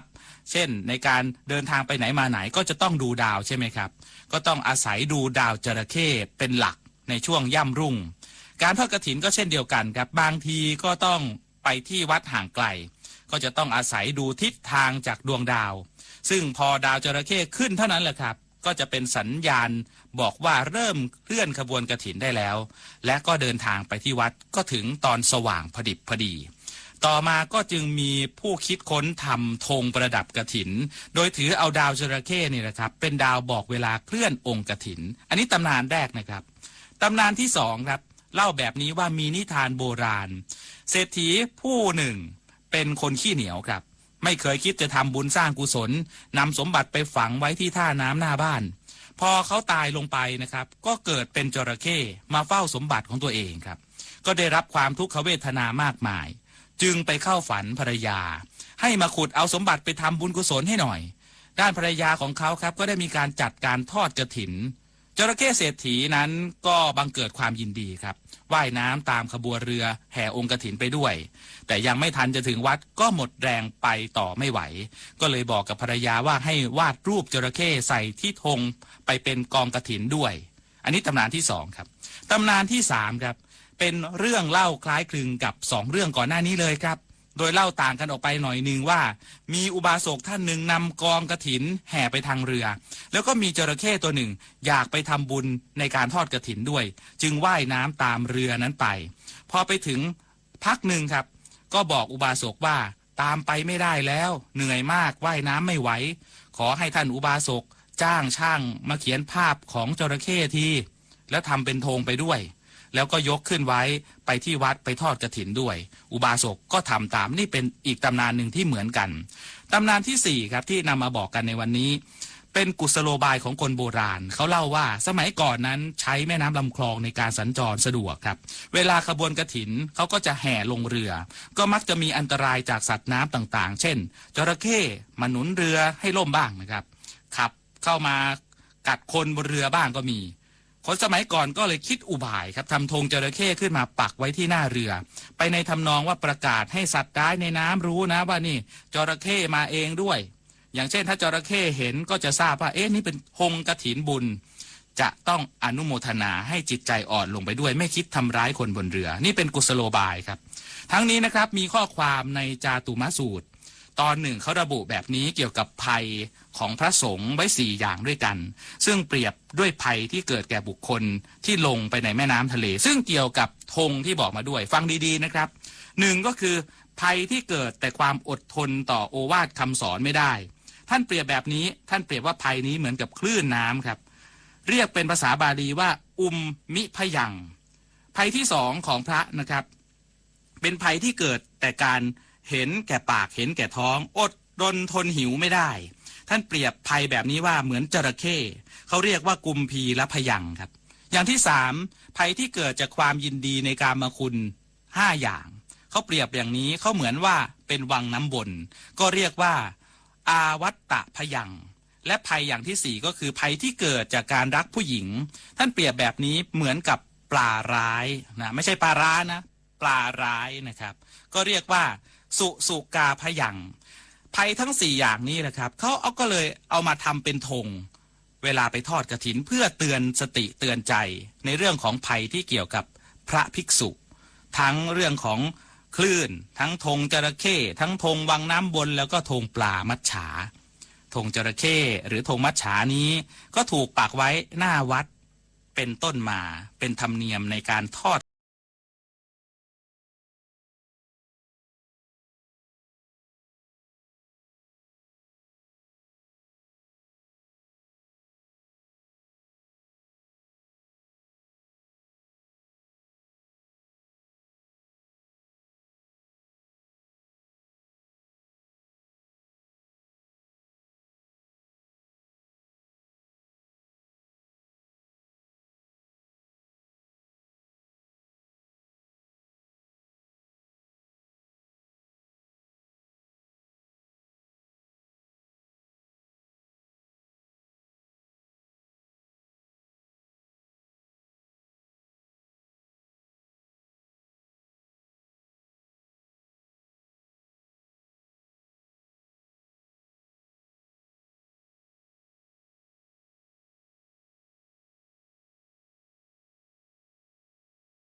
สูงเกินแขนผมจะเอื้อมถึงคุณเป็นดอกฟ้าไกลกว่ามือผมยื้อแย่งดึงบุญผมไม่ถึงที่ปรารถนาคุณสาวคุณสวยคุณรวยเงินทองตัวผมพี่ยองมาปองดอกฟ้า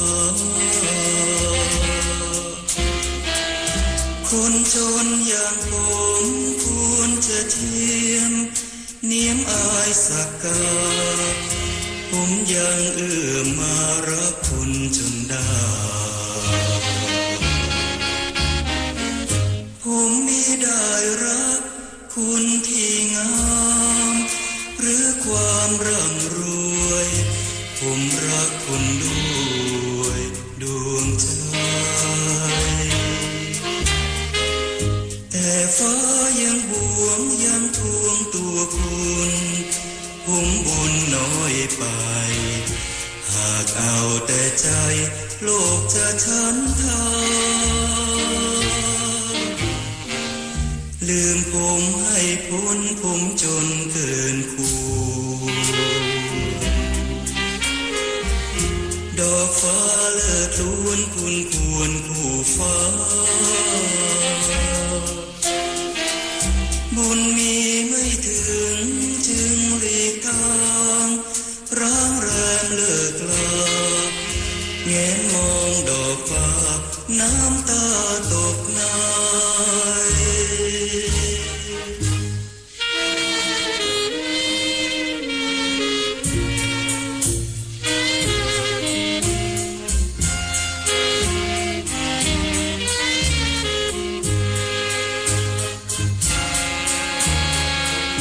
ลืมผมให้พ้นผมจนเกินควร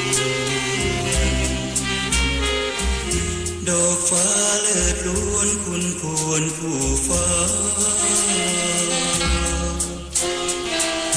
บุญมีไม่ถึงจึงหลีกทางร้างแรมเลิกลาแงนมองดอกฟ้าน้ำตาตกใน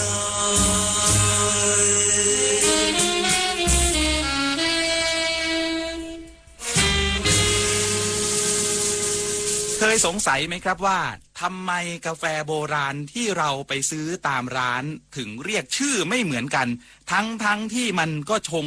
แบบคล้ายๆกันวันนี้เราจะมาลองไขปริศนานี้กันดูนะครับเมื่อพูดถึงกาแฟโบราณหลายคนน่าจะนึกถึงบรรยากาศร้านเก่าๆในตลาดที่หน้าร้านก็จะมีตู้โชว์ภายในตู้โชว์ก็จะมีกระปุกหลายๆชนิดวางเรียงรายอยู่เต็มไปหมดและพอมีลูกค้าสั่งตะโกนอาแปะเจ้าของร้านก็จะกุลีกุจอครับลงมือชงเครื่องดื่มตามแต่ใจของลูกค้าโดยก็จะมีเอกลักษณ์เฉพาะ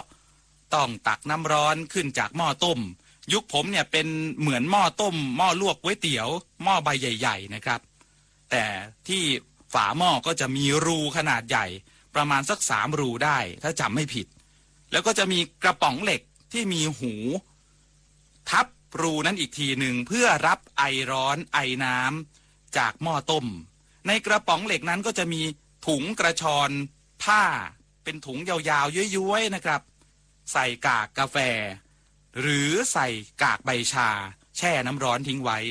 พอมีออเดอร์อาแปะเขาก็จะชักน้ำที่ไหลผ่าน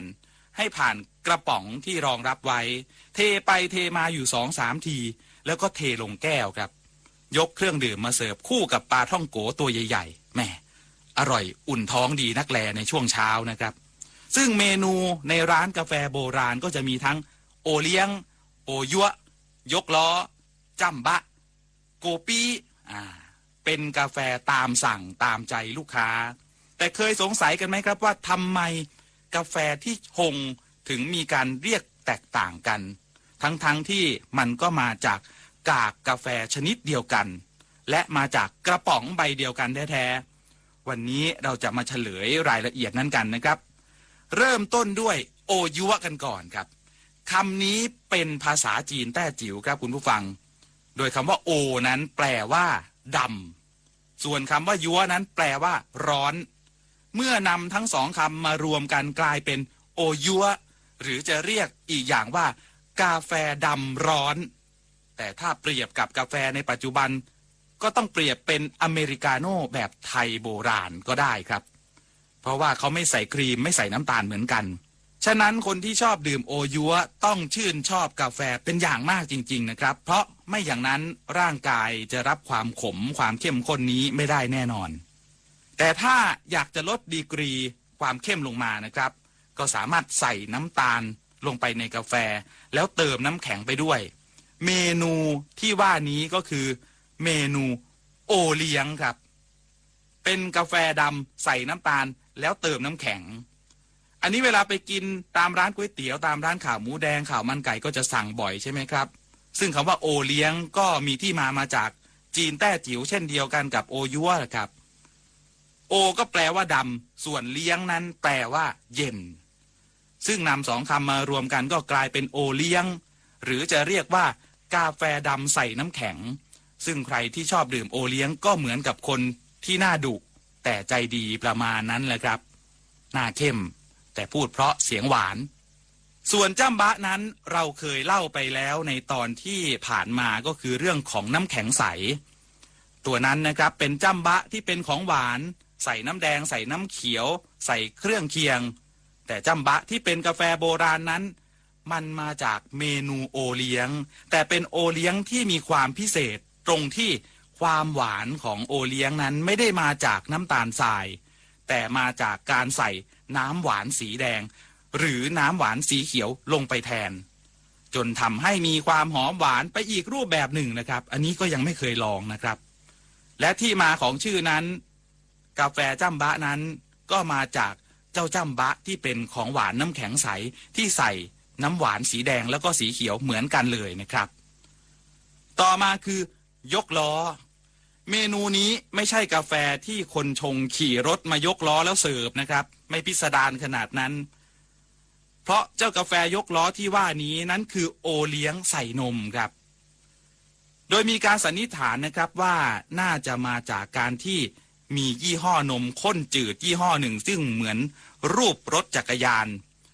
แล้วก็เวลาคนเขาชงกาแฟก็จะเทนมลงไปในแก้วก็เหมือนกับการยกล้อนั่นเองหรือบางตำนานครับบอกว่ามาจากการใส่นมนั่นแหละแต่ให้ความหมายไปในทางที่ถ้าพูดไปแล้วอาจจะดูทะลึ่งนะครับก็เอาตามความหมายแรกก็แล้วกันครับหรือถ้าจะเรียกให้เข้าใจยกล้อแบบปัจจุบันเขาก็คือกาแฟสดที่เรียกว่าลาเต้นั่นเองครับส่วนอย่างสุดท้ายโกปี้คำนี้เป็นคำทับศัพท์มาจากคอฟฟี่แต่ออกเสียงแบบสำเนียงภาคใต้หน่อยนะครับว่าโกปี้บ้างโกปี้บ้างหรือโกปีบ้างก็แล้วแต่ท้องถิ่นท้องที่จะออกสำเนียงไปซึ่งมันก็คือกาแฟดำใส่นมข้นแต่ถ้าเรียก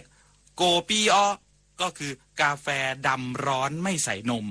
อันนี้เป็นเฉพาะถิ่นเฉพาะที่ทางภาคใต้นะครับนี่แหละครับคือที่มาของแต่ละชื่อที่เรียกกาแฟโบราณต้องขีดเส้นใต้ไว้2 เส้นสักหน่อยนะครับคุณผู้ฟังครับแม้ชื่อเมนู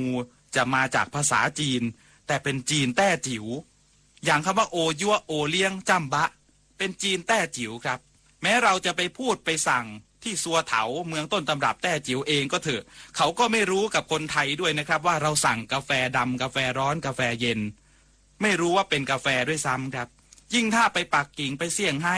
ยิ่งไปกันใหญ่เลยนะครับดังนั้นเมนูเหล่านี้จึงเป็นเมนูเอกลักษณ์เป็นความน่ารักของคนไทยที่รู้จักเปรียบเปรยตั้งชื่อเมนูของเครื่องดื่มกาแฟโบราณให้เป็นแบบไทยๆซึ่งก็มี1 เดียวในโลกครับหวังว่าคราวหน้าถ้านึกอยากจะดื่มกาแฟขึ้นมาจะได้สั่งถูกต้องตามใจที่ต้องการนะครับ เ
เพียรศึกษา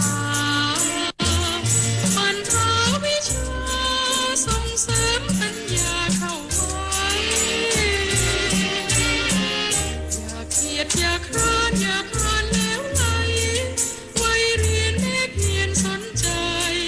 เติบใหญ่แล้วคงให้ผลวิชานั้นเป็นเช่นดวงมณีส่องทางชั่วดีสิ่งนี้มีคุณค่าล้นเปรียบไปก็คล้ายเพื่อนกายแห่งตนอาภรณ์ของเราทุกคนเบื้องต้นคือการศึกษายามเรียนเราเรียนไม่เว้นยามเล่นเราเล่นเป็นเวลาเชื่อฟังโอวาทบิดามารดา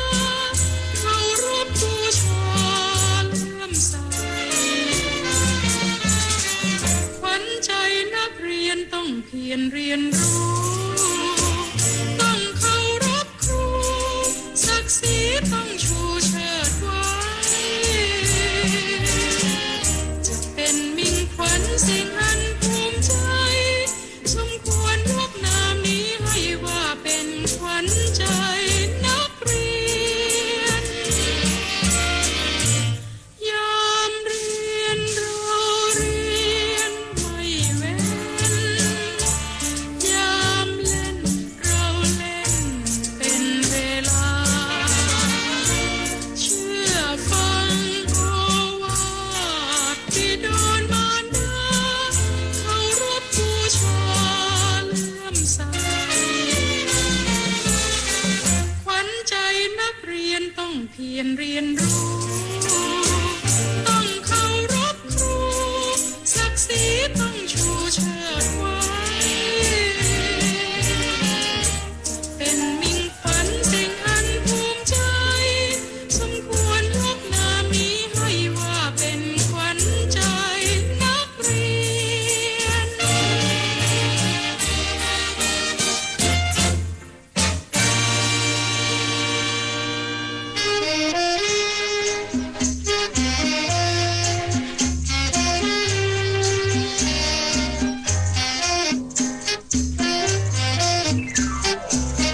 ผมบอกว่ารักก็รัก ผมพูดบ่อยนักคุณจะเบื่อ ผมบอกว่ารักรักรัก ผมอยากให้เชื่อ ผมอยากเชื่อเนื้อให้คุณดู ผมบอกว่ารักจนหลง ผมพูดตรงหาว่าตูผมเฝ้าแต่งอผมเฝ้ารอดู ผมสุดยังรู้ใจคุณรักผมหรือเปล่านุ่งครานอย่านิ่งเนิ่นนานอย่าทรมานโทษทารุณขอให้คุณตอบเอาบุญบอกว่าตัวคุณก็ชักจะรักผมบอกว่ารักอีกครั้งขอให้สมหวังแทบกราบผมบอกว่ารักเหลือขอให้เชื่อผมขอให้ได้สมใจพอ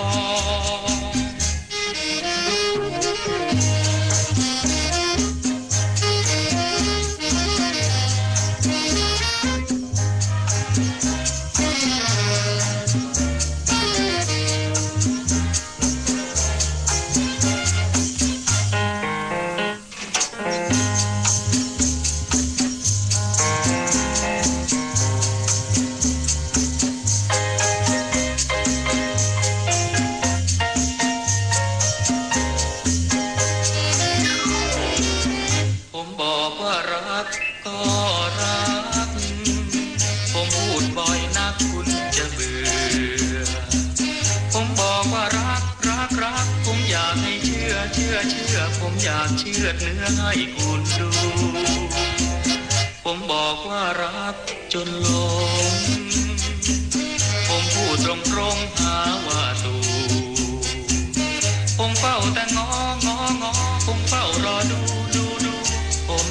ยังรู้ใจคุณรักผมหรือเปล่านุ่งกรานอย่านิ่งเนิ่นนานอย่าทรมานโอทารุณขอให้คุณตอบเอาบุญบอกว่าตัวคุณก็ชักจะรักผมบอกว่ารักอีกครั้งขอให้สมหวังแทบกราบผมบอกว่ารักเหลือขอให้เชื่อผมขอให้ได้สมใจปองเกิดข้อคำถามขึ้นมานะครับคุณผู้ฟังว่าเอ๊ะเมืองไทยเราเป็นเมืองร้อนชื้นเดี๋ยวร้อนเดี๋ยวฝนโบราณนั้นเขาใช้อะไรคลายร้อนกันใช้อะไรทาตัวเพื่อไม่ให้ผิวเหนอะหนะหรือว่าทาตัวเพื่อกันแดดเขาดูแลตัวเองไม่ให้มีกลิ่นตัวกันยังไงในยุคนั้นก็ไม่มีสารส้มหรือโรลออนใช้ด้วยนะครับถ้าถามพ่อแม่ปู่ย่าตายายก็จะนึกถึงสิ่งนี้ขึ้นมาทันทีนั่นก็คือดินสอพองครับใช่แล้วครับดินสีขาวๆที่ในสมองคนยุคเจนซีตอนนี้นั้นจะนึกถึงก้อนแป้งหรือว่าเม็ดแป้งคล้ายๆกับขนมผิงบ้างรูปร่างรูปทรงเหมือนขนมอาลัวบ้างเอามาใช้ทำอะไรเอามาผสมน้ำปะแป้งเล่นกันในช่วงสงกรานต์จริงๆแล้วดินสอพองมาจากไหนทำไมจึงเรียกดินสอพองขอเริ่มอย่างนี้ก่อนนะครับในแง่ของตำนานดินสอพองนั้นเป็นวัตถุธาตุสีขาวอยู่ใต้พื้นพระสุธาเมืองลพบุรีซึ่งแต่เดิมก็เรียกว่าเมืองละโว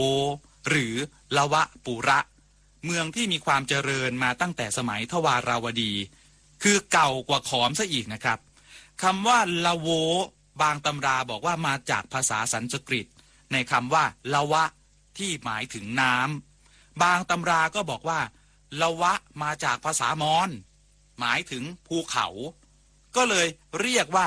ละวะบุรีต่อมาก็คือเมืองละโวแล้วก็กลายมาเป็นลพบุรีในปัจจุบันที่มีความหมายผูกกับคติพราหมณ์ฮินดูว่าลพบุรีนั้นเป็นเมืองที่พระรามมอบให้พระลบซึ่งเป็นราชบุตรนะครับบอกเป็นในว่าเมืองนี้เป็นเมืองของพระรามซึ่งก็คือองค์อวตารของพระนารายณ์ลพบุรีจึงเป็นเมืองของพระนารายณ์ไปด้วยทำให้สมเด็จพระนารายมหาราชแห่งกรุงศรีอยุธยาที่ทรงนับถือคตินี้ด้วยเหมือนกันครับแล้วก็พระนามเดิมก่อนที่พระองค์จะเสวยราชสมบัติพระนามของพระองค์คือนารายราชกุมารจึงทรงโปรดเมืองลพบุรีเป็นอันมากนะครับก็เลยเสด็จประทับว่าราชการที่ลพบุรีจนสิ้นราชการส่วนดินสอพองล่ะเอากลับมาที่ดินสอพองครับเกี่ยวกับลพบุรีอย่างไรในหนังสือตำนานเมืองลพบุรีเขาเล่าขานกันแบบนี้นะครับว่าในสมัยรามเกียรติ์พระรามรบชนะทศกัณฐ์ก็ตบรางวัลให้หนุมานทหารเอกครับว่าหากสอนที่พระรามแผลงไปตกลงที่ใดก็จะให้หนุมานไปสร้างเมืองแล้วก็ปกครองอยู่ที่นั่นแล้วสอนนั้นก็พุ่งละลิ้วดิ่งตรงมาตกลงที่ทุ่งพรหมมาศอิทธิฤทธิ์ของสอนพระรามทำให้เกิดไฟลุกไหม้เผาดินแถบนี้จนสุกเป็นสีขาวครับหนุมานก็ใช้หางตวัดดับไฟจนเกิดเป็นที่ราบท่ามกลางภูเขาเหมือนเมืองลพบุรีในปัจจุบันแล้วก็สร้างเป็นเมืองลิงสร้างเป็นเมืองลพบุรีขึ้นมานี่ตามตำนานเขาว่าไว้ว่าทำไมถึงมีดินสีขาวที่ลพบุรีและทำไมถึงมีลิงอาศัยอยู่มากแต่ถ้าในแง่ประวัติศาสตร์ครับเจ้าดินสอพองนั้นคือดินสีขาวซึ่งเป็นวัตถุธาตุที่คนโบราณใช้ในทางยามีสรรพคุณอยู่ในตำรับโอสถพระนารายณ์สามารถออกฤทธิ์เย็นครับใช้ผสมกับน้ำสมุนไพรดื่มดับพิษไข้ได้แล้วทำไมถึงเรียกว่าดินสอพองในเมื่อก็ไม่เห็นเหมือนกับดินสอแท่งที่เราเอาไว้เขียนเลยใช่ไหมครับจริงๆแล้วคำว่าดินสอพองนั้นมาจากคำว่าดินหรือหมายถึงดินนี่แหละครับส่วนคำว่าสอนั้นเป็นภาษาเขมรซึ่งแปลว่าสีขาวแล้วคำว่าพองล่ะมาจากไหนพองมาจากคุณสมบัติพิเศษของดินขาวชนิดนี้ ที่เมื่อคนโบราณเขาบีบน้ำมะนาวลงไปเจ้าดินสีขาวมันจะเกิดฟองพองฟูขึ้นมาไม่เชื่อลองไปทำดูที่บ้านได้นะครับดินสอพองแท้ๆจะเกิดปฏิกิริยากับน้ำมะนาวที่เป็นกรดจึงเป็นที่มาของคำว่าดินสอพองดินสอพองนั้นนอกจากจะเอาไปปะแป้งคลายร้อนยังสามารถเอาไปสตุไฟซึ่งเป็นกรรมวิธีฆ่าเชื้อแบบโบราณนะครับเพื่อเอามาทำเครื่องสำอางเอาไปเป็นยาสมุนไพรเป็นส่วนผสมของน้ำอบไทยเอาไปพอกไข่เค็มก็ได้เอาไปทำถูบหอมก็ได้เอาไปทำอุดรอยรั่วของไม้ก็ได้หรือเอาไปขัดเครื่องเงินหรือแม้แต่การเอาไปเป็นตัวจับกะลาในอุตสาหกรรมสกัดน้ำมันปาล์มก็ได้ด้วยครับประโยชน์เยอะจริงๆแล้วก็ดินสอพองที่ว่านี้ก็สร้างรายได้ให้กับชาวลพบุรีมาทุกยุคทุกสมัยครับ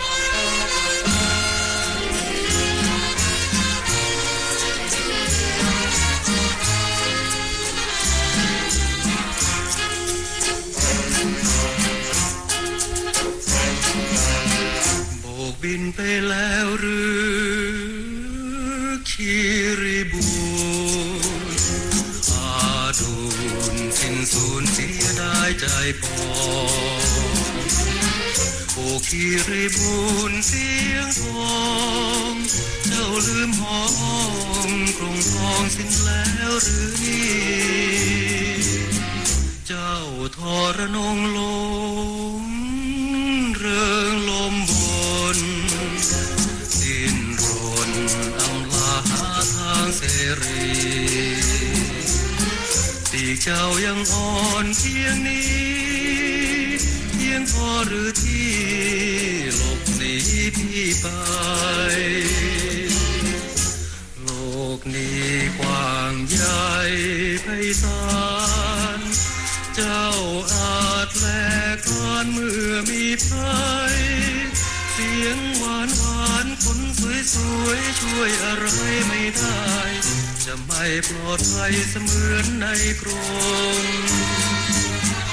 โบกบินไปแล้วนก